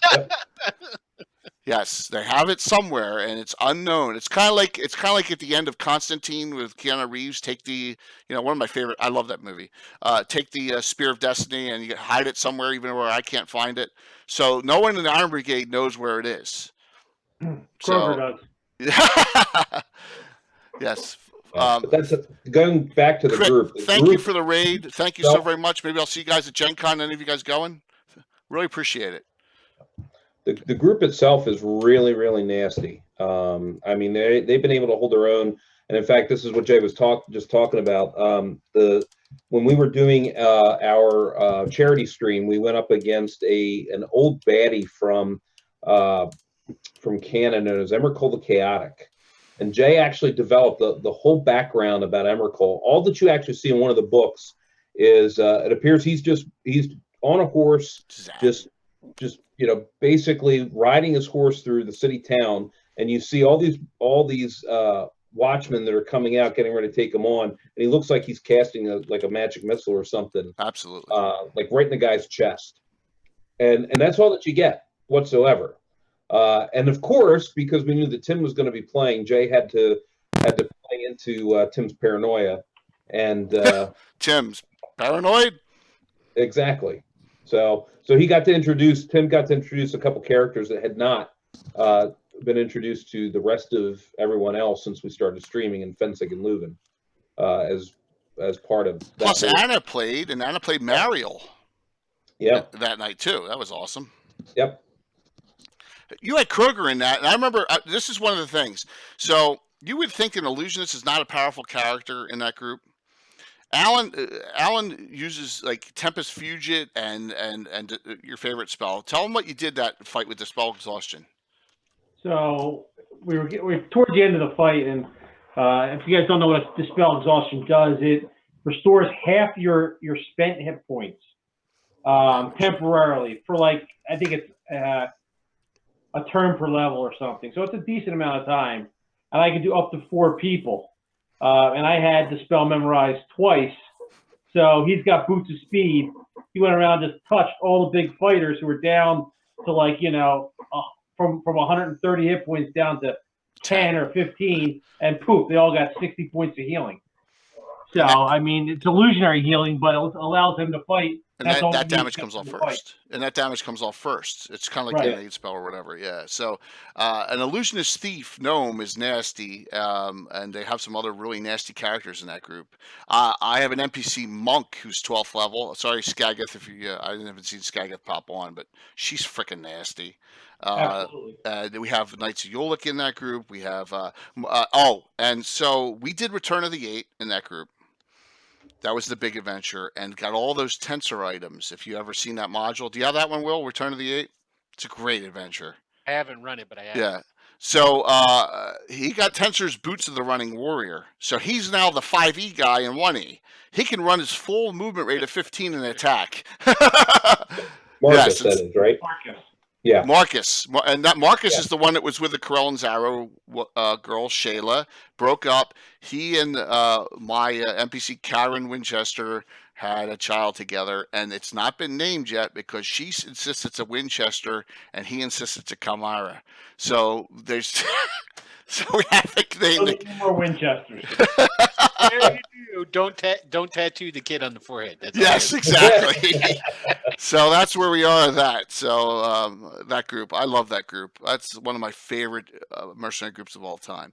All right, I want to talk about a group that I've kind of expanded on too, and it's a joke because Gaetano may appreciate that, and Carlos would really appreciate it if he was on, and that's the Fighters of the Light. The Fighters of the Light are mentioned in the From the Ashes set. One character is named Magan Staran. He's a specialty priest of Foltest. They're lawful, neutral followers of Foltest, and we use that a lot. His brother is up in Walrus Crossing, and that David Gravis' wedding adventure, that is his younger brother, who's the head of that area, Mark, if you remember that adventure. We're going to get back there soon. So here's the Fighters of the Light. Now, I want you to listen to some of these names, and Will, if you were a hockey guy, all right, so Magan Staran, lawful neutral specialty priest Quisp was a quasi-elementalist. That's a lightning elementalist. All right, ready? Glenn Wesley, Shane Doan, Eric Rasmussen, Rich Pilon, Ted Drury, Joe Sacco, Chris King. They're all goons from the 90s. Well, Shane Doan just retired like 2 years ago. He was played till he was almost 50, right? Yeah, so I named them all hockey goons from the 90s. Thought that was funny back then. And now 20-some years later, no one knows who most of those people are. Any of those guys There you go. are. Yeah, exactly. But this is the Fighters of the Light are lawful neutral, letter of the law. They're very high up on the Mercenary Guild ranking here. You can see they're above the Legion because they're still in Greyhawk. They're so successful that they've franchised out, and they have Fighters of the Light now in Harby and also in our city of Altamira. And everyone can't stand them, and that's why they're getting more and more popular for me because Bill especially. Oh, we lost Jay. Yeah, I think so. What? Looks like it. Yeah. Wasn't sure if it was me or if it was. No. I got to log out anyhow, guys. I'm going to log. Ah, man. I'm here. Can you see me still? Back on. There it is. All right. Yep, all right. I can see him. All right. Yeah, Alan needs to log off though. All right, Alan. Thanks, man. We'll talk to you soon. Good luck. Have fun at Gen Con. All right. Thanks, I'm Al. going on and off on here. Hopefully we didn't. Yep. All right. Good. Sorry about that. We kind of we glitched there. So the Fighters of the Light have franchised out into the Free City of Altamira and also Harby. And here's Harby. And the Harby group is here, and the Fighters of the Light and Harby are here. The Furies are all dead, and that was Michael Baton's adventuring group. Yep. That got destroyed by Alita in an adventure a while back. It was called Power Play in Harby when the ship blew up that they were on, and they all died except for Michael and his other PC Barda. And so, yeah, you get that idea. And I don't know if I have I have it somewhere, but the Altamira list is missing. It's here. Oh, here it is. And here they are in Altamira. Guys, if I glitch again, just let me know, okay? So, and then the Fighters of the Light and Altamira are here too. So I kind of I love the lawful neutral aspect of Foltest. Anna understands that too. It throws in another wrench into things because they're there. They're in the Shield Lands now, and the Shield Landers don't want them there. The Iusians don't want them there, but they're there. So, Yep. Yeah. Nobody wants them, but they just kind of creep into like every area of the world. There Yeah. you go. Go up. That's Absolutely. perfect. But they were a published group in the From the Ashes box set, and they just weren't written up anymore. And I said, let's run with it. So, and that's what my article in the Earth Journal talks about them as well. All these adventuring groups in Greyhawk on this list, I talk about in that article in the Earth Journal a little bit. But we're going to do another article about the Iron Brigade. So, gentlemen, what do you guys, an audience? Well, I got a question. So is Baton going to put the Furies back together? I think he should, right?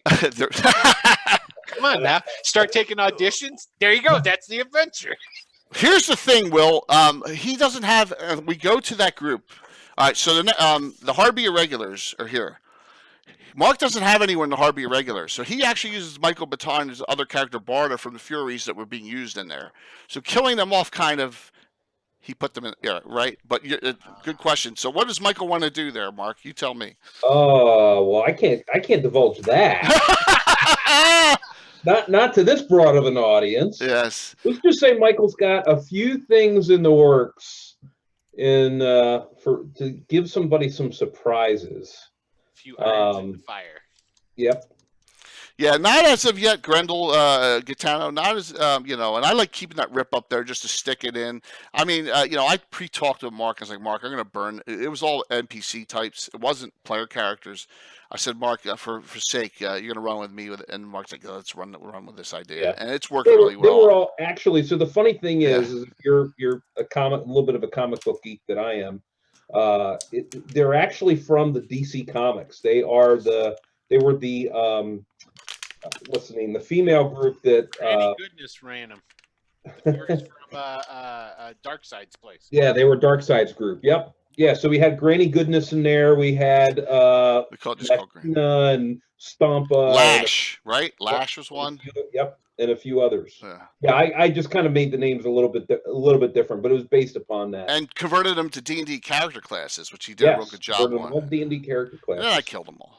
Yeah, But those that know me expect that from Jay. But right? In my Will, that's over a course of 10 years. I didn't just right. It would have been about 10 years. Well, we all know that you like a long. Yes, but the time clock's ticking. Me being 52, I'm like, how long can I do this for? Like starting next year, just people start dying left and right. Oh. Yeah, absolutely. So guys. You'll see some stuff. You'll see some stuff from Michael. Jay and I have already been kind of cooking up some ideas. Yes. Around what he's going to be doing. So. And also down the road next year, I know it's a big deal for us, and something if Brian Saracenas is still on. It's going to be our 40th anniversary for our campaign. We're going to do a lot of cool 40th anniversary stuff next year in 2020. Just putting it out there. I'm going to Gary Con. I'm going to try and do a lot of Order of York stuff for the 40th, starting with the Gary Con next March. So we're yes, no plots until their time. Gaetano, absolutely. But we got a lot of stuff cooking. I love the long plot line. It really gives the campaign flavor, and it gives it like reality for the fantasy world, There's nothing like an old thought defeated villain coming back to go, ha ha. Yeah, there's Brian. Yes, 40th is coming, and Brian said he's going to put some kind of really cool 40 up across our main Order of York symbol for the celebration of the 40th next year, and looking forward to that. All sorts of fun things. So, guys, I'll let you pick something. Pick a group, Mark. Pick a group, Will. Audience, pick a group. I got some we haven't discussed yet on this list. I'll just throw it out there so we can talk about it and get it out of the way. The Circle of 8, man. Okay, cool. I actually was thinking that one too. That's awesome. Not even Jay's We're going to list. talk about the Circle of 8. We're going to talk about groups and Greyhawk. Which Circle of 8? Pre-Rary the Trader or post or both? Well, I like the post because it's not as I don't know, when you're talking pre, you're talking like those are all the just god wizards, you know what I mean? Right. These are all guys that have so much sentimental value for me. I don't feel right playing with them in my campaign. But Warren Starcoat, I'll do whatever the hell I want with that guy. Yeah, that's. I'm like, well, am I representing him properly? True. Am I, it's like, well, this is Big B, so I got to treat him in a certain way. The new guys, I'll do whatever I want with those guys. That's a great point, Will. I never even thought of it that way. I mean, Warren Starcoat was a PC in the Morton Kane's Fantastic Adventure in the back, right? That's where he was. Yeah. Is that where he starts? I think so. Jason Zavada will tell us in a second. But I think that's where he was. They killed off Luke permanently. We got back Tensor in Return of the Eighth Adventure. They brought in Alamazad the Wise, and the Theodane Hutton a Mask thing with the Greyhawk dragon is bizarre. With him, it's really strange. And I love Jalarzi. I love the John's.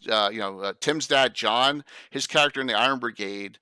has a relationship with Mariel that I had Anna play, who's Jalarzi's friend and apprentice. So we got a lot of tie-ins with the Circle, and Otto is the cake eater.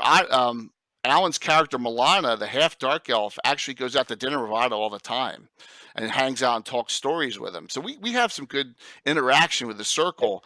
But you're right, you're afraid to do something. I know the feeling. You were absolutely afraid to do something with those members. It makes total sense. Usually they're the people that are sending you off on missions. Exactly. They're a good, Yeah. behind the scenes sort of. Yeah. Especially with the old school ones. With the new school ones, like I say, I use Warren Starcoat and Bandits quite a bit. Cool. So, just because it's like, I could care less about this. But I'm almost positive that's where he starts. And like I said, if Jason Zavada wants to pop up some more in the Starcoat references, that would be great. I'll say though that honestly, the concept of what happened with Rary the traitor, so to speak, was a really great way of shaking everything up. Sure was.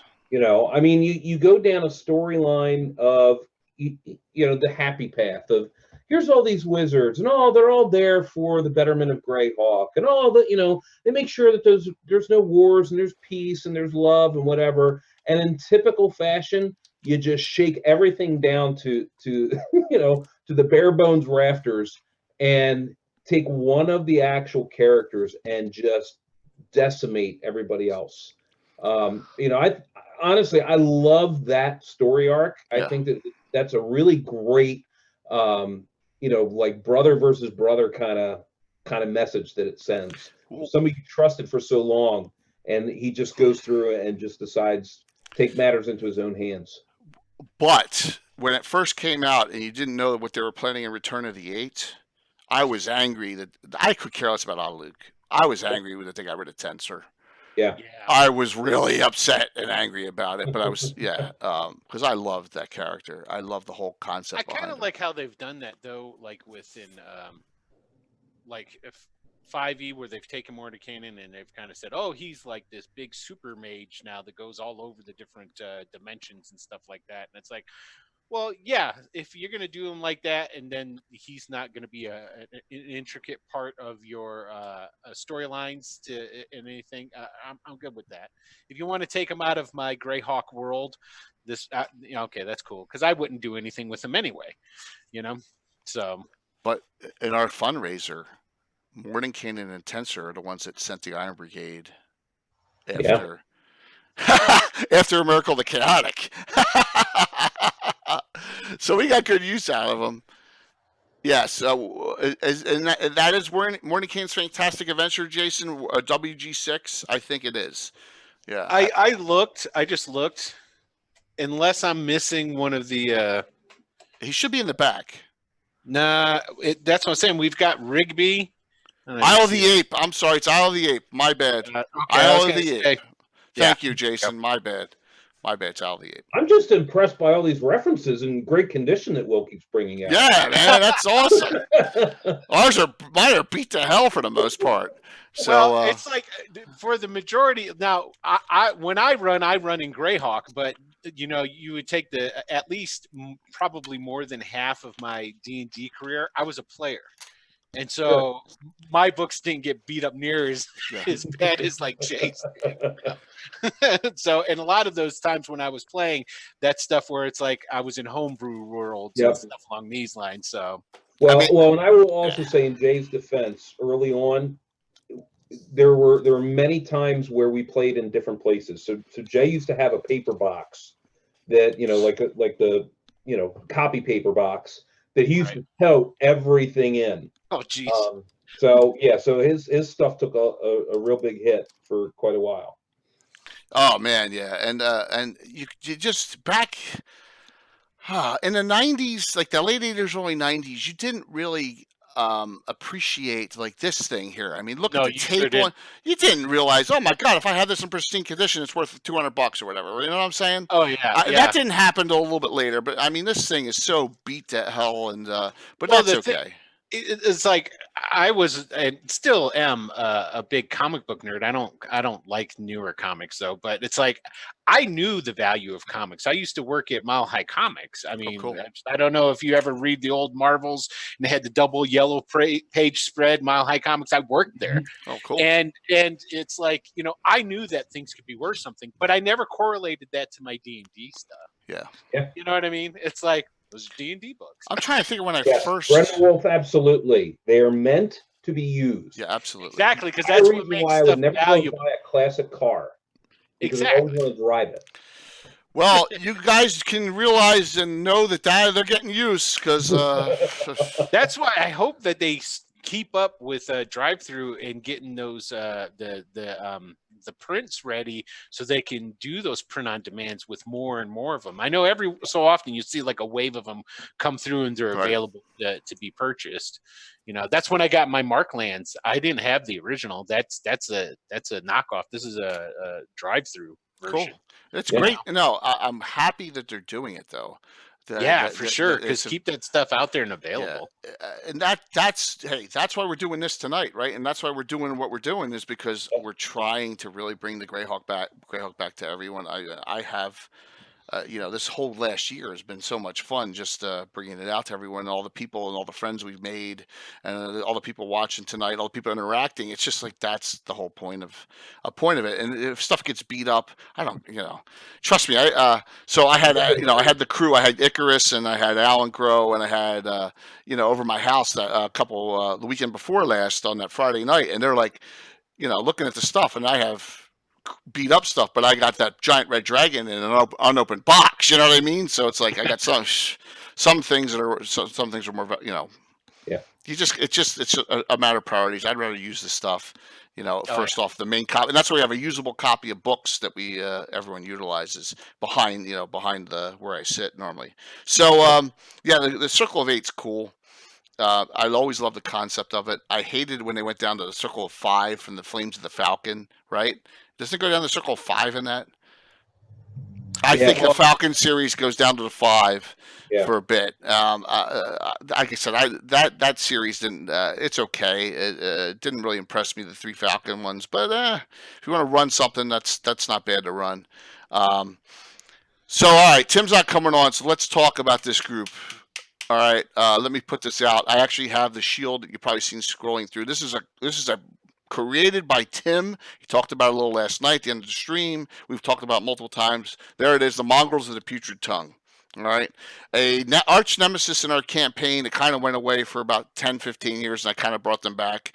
So as Tim tells you the story, orcs will breed with anything. Right? We know this. Except for elves. They can't breed with elves. So I kind of ran with the Mongrels beyond with Tim's permission, what he did with him. And they have these tongue tools. They don't like killing you. They put you in the negatives, and they take the tongue tool, cut your tongue out, and they put all the tongues on their shields, and they animate them. So they got yes. So that's the Mongrels of the Putrid Tongue, and and you can see with Tim how graphic he is and how crazy his mind is. Yeah, and he was tame last night. Yeah, he was tame last night DMing. So he's like, with the tongue flapping on the shield. So I went one step further in my mongrel evolution, and that was, they're breeding. They're going to try and crossbreed with all sorts of crazy stuff. And when From the Ashes came out and they published Lossels, I'm like, I'm in heaven. Because Lossels are a cross between a baboon and an orc, right? Right. And I'm like, this is awesome. They actually are thinking the way I'm thinking. So the goal was to figure out how to breed. Their end game in the Mongrels was to figure out how to breed an orc with an elf. And they figured it out. Ooh. Now, should I tell that secret, Mark? Yeah, go ahead. All right. How do you breed an orc with an elf? The elf has to be half drow, half elf. So a half gray elf, half drow, high elf, half drow, right? That can breed with an orc. That was how about this? That was the secret. You get an orc and you get a half elf, and then you get a quarter elf, quarter half elves can breed with orcs. And then you start then you start breeding those orcs that have the quarter. They breed with each other, get you a full half. Yeah, there's a lot of options. Will, I had a half orc, half centaur. I had all sorts of crazy. That pop into my head. So the Mongrels had no bounds in the adventure. The Iron Brigade, that was their main antithesis. This is a funny story. I've told it once or twice before. They had a half orc, half halfling named Junior. Okay. Yep. Yes. Look at Will's laughing now. Okay. Junior Junior was totally steal that. I Yes. didn't even. Okay. Junior was a major asshole. He was like an assassin. He was a high level thief type. Junior was. And John's character Petronius Niger took, which was he's a druid thief, halfling. The highest, I think, druid we have in our campaign brought up from first, if I recall correctly, Mark, Yes. right? Yep. Yeah. They hated each other. So when Junior got killed, this is John, last night, Tim's dad, he comes up with these brilliant one-offs that we just stop and look at him and like, now we know where Tim gets it. He took Junior's ball sack and turned it into a tobacco bag. Okay? So that was the first thing. Yes. But what did I do? Later on in a future adventure called Mongrel Resurrection, they found out about that. They stole it and they resurrected Junior from the tobacco bag. Ah, there you go. Right. So, yes. Now look at that. Someone likes this. Yeah, I was gonna say, we got a new follower. That's right. Yes. So, yes. So Junior was one, and one of the head of them was an elf drow orc named Travis Crabtree, and that's a joke from, if anyone's ever seen a bad Bigfoot movie in the 70s called The Legend of Boggy Creek, there was a guy in there running around named Travis Crabtree, and that's where that came from. So, but the Mongrels are back, and the group Iron Fury has gone off again, and they always were out of Diamond Lake, and that was a conflict for us because the Age of Worms starts in Diamond Lake, so we never did that really that much. So this group down here, the Iron Fury, which has jumped up this far, they have fought the Mongrels twice, but the Mongrels they're trying to find Travis Crabtree's notes, and they find some documents that are out there, but the Mongrels are trying to put that back together. So it's kind of like a lot lesser sect.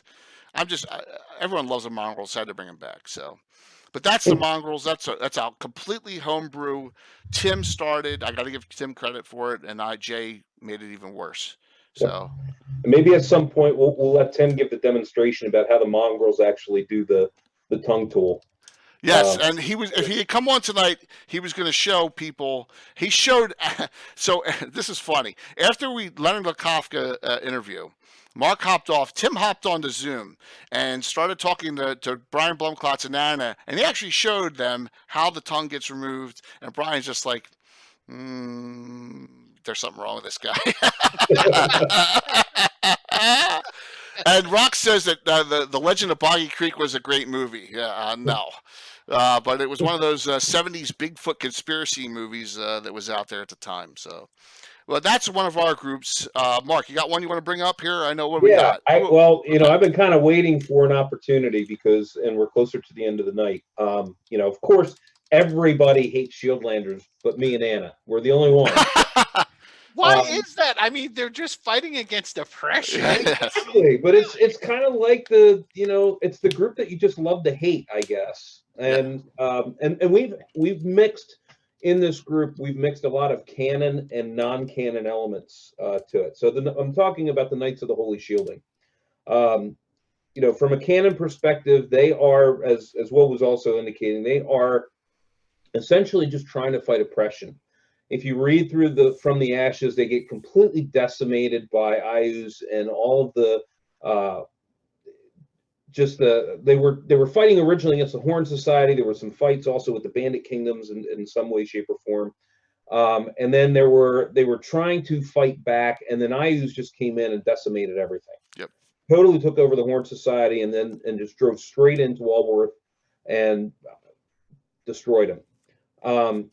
Now, in our campaign, it doesn't happen quite like that. We actually have some changes in there. Like, for instance, in From the Ashes, you lose Valderessa, which is a really, really great character. If you get the opportunity, to read about her. She's another one that's in Pictures coming up. She is a fantastic character. Now, I can't stand her counterpart personally, Arter. I think he's Oh, I didn't put it in. just basically a tool. But she's a really, really great character in the mix. From the Ashes, she ends up getting killed. But she is part of Greyhawk City, along with Arter, trying to gain people and funds and so forth to help the Shieldlands out as much as possible. Oh, I love her. I love the character. I always love the character, and that's why and here we go. There we go. Yep, there she is. I love the character. She's one of the three. There's three oligarchs now running the Shieldlands in our campaign. Her, Katarina Walworth, which is Homer's niece, right? I love that character too. And Mark's character, David Gradavis. Yes, for their third and final 5-year term. Yep. So and so that's why I'm saying that we also introduced canon, because Katarina only comes around because Homer is actually gone. Right. Because he's taken away and is in City of Skulls. Yes. Yes. I think. Yeah. Which we have never actually done because nobody really cares, including me, doesn't care about Homer. But at the end of the day, the Knights of the Holy Shielding, they are the quintessential good guy. They're just trying to fight as much as possible against all odds and just trying to put the Shieldlands back on the map and do it in such a fashion of being really humble about it, with the exception of a couple guys, and I'll let Jay introduce them. Well, as everyone knows, there is a reference that has a ton of characters in it. It's called Bastion of Faith. It was 2E generic, but you could set it right in. And Anna put it on our map, and it's right in Critwall. And that map should be up tomorrow night. You're running Shieldlanders tomorrow night, right? Yeah. Okay. So it's called I don't know. It's a tower, and there's a whole bunch of specialty priests of Heronius and all. But in addition to that, I figured something had to have gone wrong in this whole invasion. So I have some lawful neutral, kind of like almost Fultius-like characters. Randall White is one, and Chet Bluegrass is another. And they took the third of the army up. This is a year ago we ran this adventure. It was our first grandiose adventure we ran on, on Twitch, events before David Gradavis' wedding. It happened, midsummer last year. And he took a third of the army up and went up against this Grave Master where the zombies regenerate every morning, and he got slaughtered, lost a third of his army, of the Shieldlanders' army again. So I have this, they hate the Knight of Ulick characters, and they hate David and Railstone because they have this relationship with the Order of Ulick, and they're actually in that. So there's all this, and tie that in. So you got different factions of the Knights of Holy Shielding fighting each other, not fighting, but political stuff. You got the Fultian people, and I just ran that adventure, Awakening at Radiant Fork, where the Fultians awakened this half-lich a couple weeks ago. I ran that, and that was fun. Once again, killing more Fultus people is always fun. And so there's always, to Shieldlands, there's a lot going on in our campaign. I love it. So I don't have a hatred for the Shieldlanders. I love abusing the Shieldlanders. There's a little difference. Well, and to kind of tell a story too, that we have within the city of Greyhawk. So to put our mark on the map, we took over. I say we, the Knights of Ulick actually bought the building. Yes. The Knights of the Holy Shielding were occupying because they couldn't afford it anymore. And out of the graciousness of their heart, actually gave over half of it back to them. Yes. So Jay has an NPC. It was actually originally a PC. Bill, Mr. Happy, the one with the No Just No guy.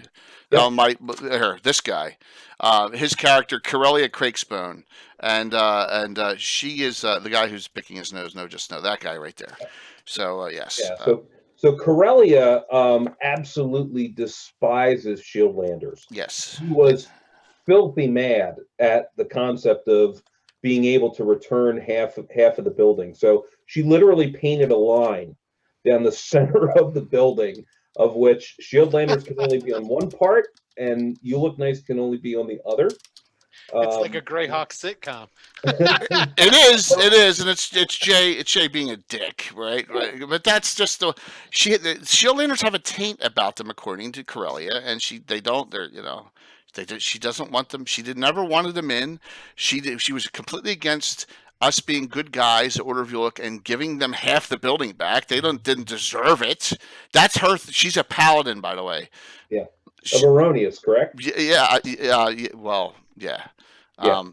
Actually, Uko in our game. Oh, is it? Oh, that's right. Yeah, That's right. absolutely. It is Uko.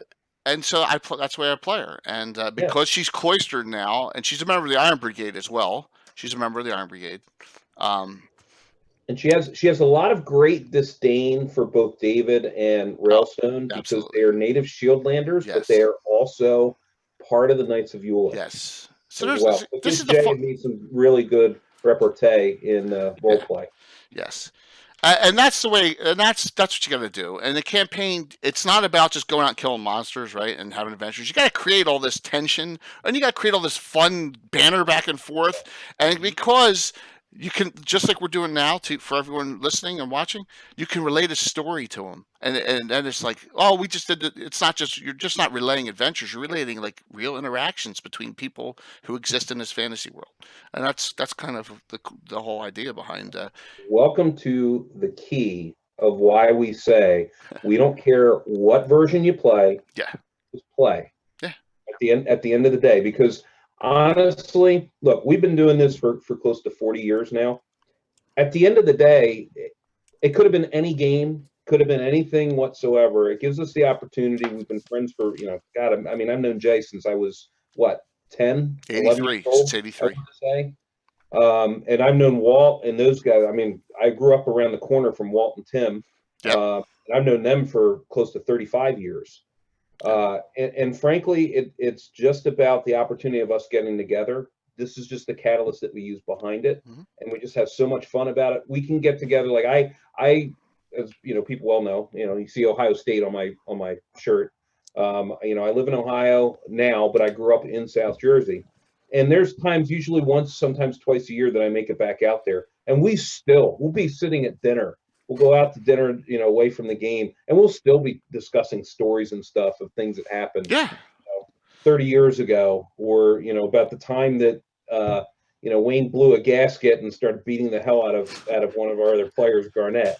There's things that just have gone on that happened in real life and happened in the fantasy game. And so, ultimately that's the thing is just enjoy it. It is intended to be fun.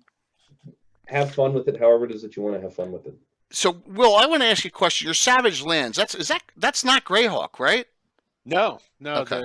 The Savage Lands, that's run on Wednesdays. That's a Savage Worlds. Okay. Is what that is. Yeah. Because I was going to say, man, that would be kind of cool if you could interact between your Tuesday and your Wednesday night group somehow. But I did. Yeah. It would be, but no. Well. Two totally separate play styles. Even it would be really hard to get that in there. The Wednesday night group loves role play. Oh, it's a great group. Uncle Tony and the whole group is pretty cool. Dylan and it's a really good group. But let's put this out there for now. So I see Frank from Nightheart Gaming on and Will's on. Those are our three committed so far. Our next, I'm working on it, is going to be sometime hopefully in October. We're going to do a mega stream fundraiser again. So I got 3 channels so far, and we'll see about Mark's group. I want to do 20 hours. I want to do 5 4-hour sessions. Will, you're not going to get early. Trust me. You've earned a higher spot. So, yes. So, and it's going to be Greyhawk based. So we're going to link it. We're going to try and link together. Bromium, thanks, man. We're going to try and link together 5 stories. And maybe I'm asking for too much. I mean, because the reverse dungeon bully that was really genius, and I'm trying to come up with an idea. I don't want to do it on an item. I want to do it on some kind of concept or some kind of, I'm getting there. Tim's actually helped me out a little bit with it. It's going to be a blast down the road. So that's what you got to do. You got to interlink stuff, and that's what we do with all this. I know, guys, we barely scratched the surface. Here's some of the groups we didn't even talk about tonight. The Red Company Mercenaries. We didn't talk about the Dark Brotherhood at all in our group. We didn't talk about the Altamir Bounty Hunters Guild. We didn't talk about the Prince's Highwaymen. Ooh. Yes. Get to that one. Dwarven bandits, Will, that are out there to cause trouble to Order of Ulick caravans and stuff like that. Yeah. Do they wear foppish hats? Yeah, they get their ass kicked a lot, but we didn't talk about them. We really didn't talk much about. Let me see. Talk about the Boneheart. The Bonehearts. We didn't get to the Bonehearts. There's a lot that we have to. Rod of 7 parts, Rocks. That may be a good idea. That may be a possible idea. We didn't talk about some of the smaller groups or a lot of our other mercenary groups. And we had an early episode almost a year ago about mercenary groups. But we need to. There's a lot that we can discuss in a future one. Do you guys have any other last second groups or people or organizations you want to talk about? I know we got like 5 minutes, and I'll do some more announcements. I know I don't. The attitude I have is always leave them wanting for more. Leave them wanting for more, absolutely. And Duff says 5 days. So Mark, you and I are going to have some beers with Duff on Friday night, I think. Awesome. Right, Duff? Friday night's the night we're going to go out and party it up at Gen Con somewhere. And yep, cool. Not too much Oh. now. Yeah, no, that would be having a DM in the Greyhawk hostel Saturday morning. Right? Yes.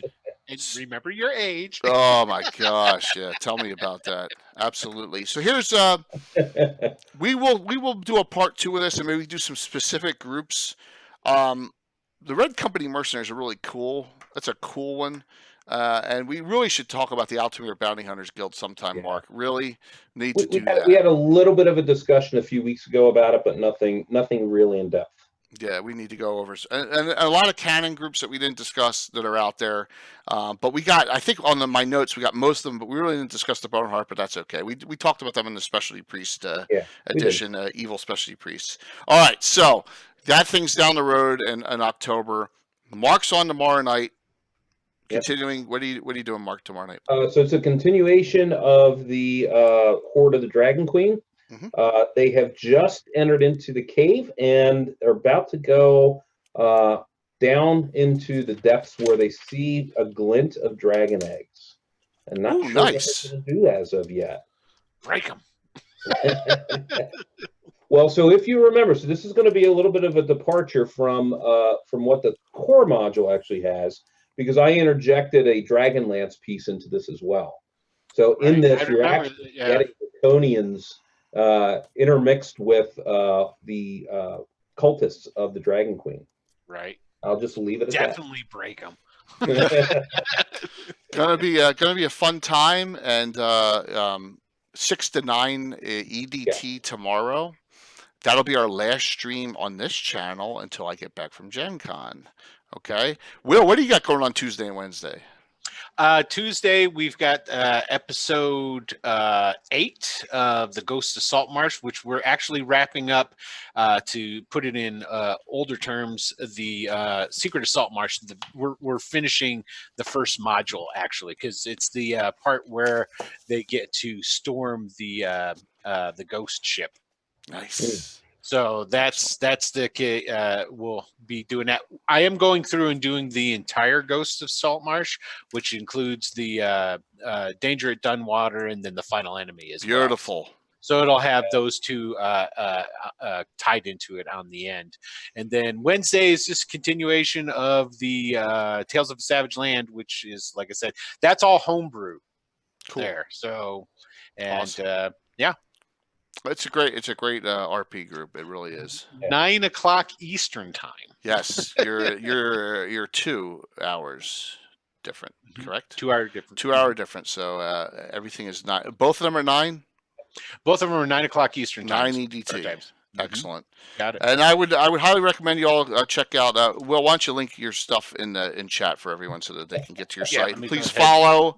And have a chaotic evil priest. Devil dragon eggs. Yeah, that would be devil dragon eggs would be lawful evil, not chaotic evil. It would be demonic dragon eggs. Chaotic evil. That even sounds better. Yes, absolutely, it does. That's funny. So tomorrow night Mark's on, and then I head with a lot of other people to Gen Con for the first time in my 52-year existence. It's on my bucket list. Yes. Yep. Please check out Will's site and please give him a follow. That would be fantastic. Much appreciated. Thank you in advance. Yeah. Carlos Lysing and I, and Carlos has a, we're going to raid into Carlos tonight, okay? So please hang on there. Yeah. We're going to raid, Carlos is on. He had to do something on Sunday night tonight, so we're going to raid into his channel on CSL Entertainment tonight. Carlos Lysing and I wrote a joint module called Horror in the Hools Thursday morning at Gen Con starting at 10 a.m. I run 4 hours of it, my part, the first part. We take an hour break with our group, and then Carlos runs the second part. I plan on recording it. I got my recording equipment. I got a good laptop. I'm taking a lot of my cameras. I'm going to attempt to record it, and then I'm on vacation 2 weeks after that. I'm down the shore with my family. Our normal Thursday, the 15th, I'm going to try and put that recording on as our, in lieu of us playing. Hopefully it goes well. Hopefully you can hear, because I'm going to have one of these area mics. Hopefully we can hear what's going on. So will any be alive for Carlos's part? Yes. Will they get through Carlos's part? I don't know, Gitano, if they will. But mine's is more about introducing them to some things that I love. And I don't want to give it away to anyone, especially Taco Turtle if he's hopping on, because Taco is playing in that group. And then I'm free Friday. I'm going to roam around Gen Con. Mark, I'm not sure what you want to do, but I have to go see Kirk at Miniature Building Authority. I got to go to one of our sponsors. Reaper's not going to be there. I got to find Colin from Stratagem, our other sponsor, and then we're going to go out with Duff Friday night. And Duff, hopefully you find a good spot for where we can meet. Yeah, pop in the Gen Con cherry, Duff. I can't wait. Places. Jay, where are you and Carlos going to be doing your on the floor at Gen Con, man? I don't know what room yet. Oh shit, I don't know. Hold on, let me go through my notes here, see if it's in here. So I have all my Gen Con stuff here. Does it say? All right, so the event, it starts at 10, and just look for event Horror in the Hools, date, time, event duration. It doesn't have a location on here. Is it an ad, or is it part of the actual? Group list? Oh, it's in the log group list. It's in the log group? Oh yeah, no, it's been on there for months. It's in there. It's on the log group list, so it's definitely in there. Now Saturday morning, I am DMing my first half, which is basically almost its own self-contained adventure at the Greyhawk Hostel from 9 to 2 on Saturday, and I'm depending on what's going on there. I don't know if they're going to stream it on their channel, so be it if they do. But I'm going to try and record that and have that as well. And then after that, I want to run over because Anna's presentation is at 3, and we're going to try and sneak in and wedding crash that. So Anna has a presentation from 3 to 5 on Saturday that I'd love to get to as well. So and then we'll see what happens Saturday night. So I'm looking forward to this. It's first time I've ever been there. And then Sunday night, I fly back Sunday afternoon. We'll be back on. Yes, go ahead. I can tell you, Crown Plaza, Victoria Station A1 is what? That's the room. Oh, for Anna's or mine? For yours. Oh, really? For yours and Carlos. Yeah, so I'm looking at Gen Con site. There you go. So I will put it for those of us that want to, or those of you that want to go see it. Just click on that link, and it'll take thank you. Right. Thank you, Mark. Thanks, man. Yeah. So, and Carlos's CSL Entertainment is going to turn this into a published module. It will be J1, I think. It'll be U1 or yeah. That's funny. Yeah, I think it'll be J1 because we use the Salt Marsh. We want to use a different letter, so I think I should just go with my first name on that, and that'll be my first ever published module, which I'm looking forward to. And then Sunday when I get back, I plan on doing a Gabbin like I did for PAX. I'm going to do my experiences at at Gen Con. It'll be next Sunday. If I'm running late or something happens, I'll just do it on Monday because Mark's off. There's no stream. I'll do it Monday night, but I want to do it Sunday night, and that'll be the next time we're on after Mondays. We're off that week. So some things coming up. I have an adventure doing on the 8th. It's a one-nighter. It's a Thursday night, and it's going to tie in I want to see if anyone can catch it, and except for Jason, because Jason will know right away. It's an adventure called The Escorting of Kelvin, and it's a one-nighter adventure for a group out of the Altamira. It's the Night Stalkers, and it ties in a major canon adventure that we did in the past, and I'm trying to tie. You'll see, and the timeline works and everything works, Mark. So I'm just a little tidbit on that. That'll be yeah. And what kind of jostled my memory? I'm like, oh my gosh, I got to do this. So yeah, but that's what's going on, and then we'll keep on going. So I have a special guest coming the end of August. We haven't set a date yet. It's either going to be the August 18th Gabbin or the August 25th Gabbin. The Grow Dog Alan Grow will be coming on. That'll be good. Nice. Yes. We're going to talk what he wants to talk about. So I'm going to let him have at it. We're setting up some topics, but Alan will be on here, and I can't wait to get him and just pick his brain, especially with stuff regarding Castle Greyhawk and Zagig and all the other stuff he's an expert on. I'm looking forward to that. So Alan's the next kind of big guest I got locked up that'll be new. And that's about it, guys, for now. I'm looking forward to, like I said, I got to work 2 days, and then it's off to fun times at Gen Con. So Doing the same exact thing. yeah, absolutely. Anything in closing, Will or Mark? Thank you guys for hopping in. Will, thanks for hopping in the last second. Yeah, not a problem. Yeah. Thanks for having me. Yeah, no, absolutely. I knew this would be a great topic for all of us to just sit down and hash out here, and we'll go do some more of this in the future. All right, guys. Well, thank you. Like I said, like Mark said earlier, it doesn't matter what edition. Just Greyhawk's the way to go. We have a blast with it. We'll keep on bringing you our content and keep on partnering with a lot of other, like Will and Frank and a couple other streamers, and make it a fun time for everyone. So, what do you want to hit, Mark? We'll hit. Of course, you want to hit the Reaper. We got to do Reaper a second time. Do Reaper. I mean, Rock's. He's our newest moderator. Yes, so. I got Rox moderating, guys. We added Rox to the moderator list, and Rox is picking up slack for me, especially hopefully on Mondays when I may be full-time head coaching my kids' soccer team and will not be available down the road. So I'm planning it out ahead. But Rox has got full mod for everything going on now too, and thank you for that. And one last thing, thank you again for last night, making Tim very comfortable DMing. It was awesome. Mark and I had a great time. He's a great DM. He is, man. He is when he gets rolling. When he gets his blood flowing, he gets his ideas. He's great. We're going to try and do a Tim City State of the Invincible Overlord, even though it's not Greyhawk, but who cares, man? It's awesome. It's Judges Guild, old Judges Guild. Every 6 months is the goal. 2 a year. I think we can get that Tim, and commitment is 2 a year. Yep. And that'll keep it going because I love those characters. So, yeah, his dad, John, John started Tim off on DMing, and so it's good to see John playing again, too. So, all right, guys, thank you all. We'll see you soon, and let me make sure I can. Oh, I can't run the Reaper. We're going to raid Carlos. Oh, that's right. Guys, we're going to raid into Carlos. Sit tight here. Sit tight here. Let me make sure I do this right. Yeah, let's raid into Carlos's show because he's how many people he got on now?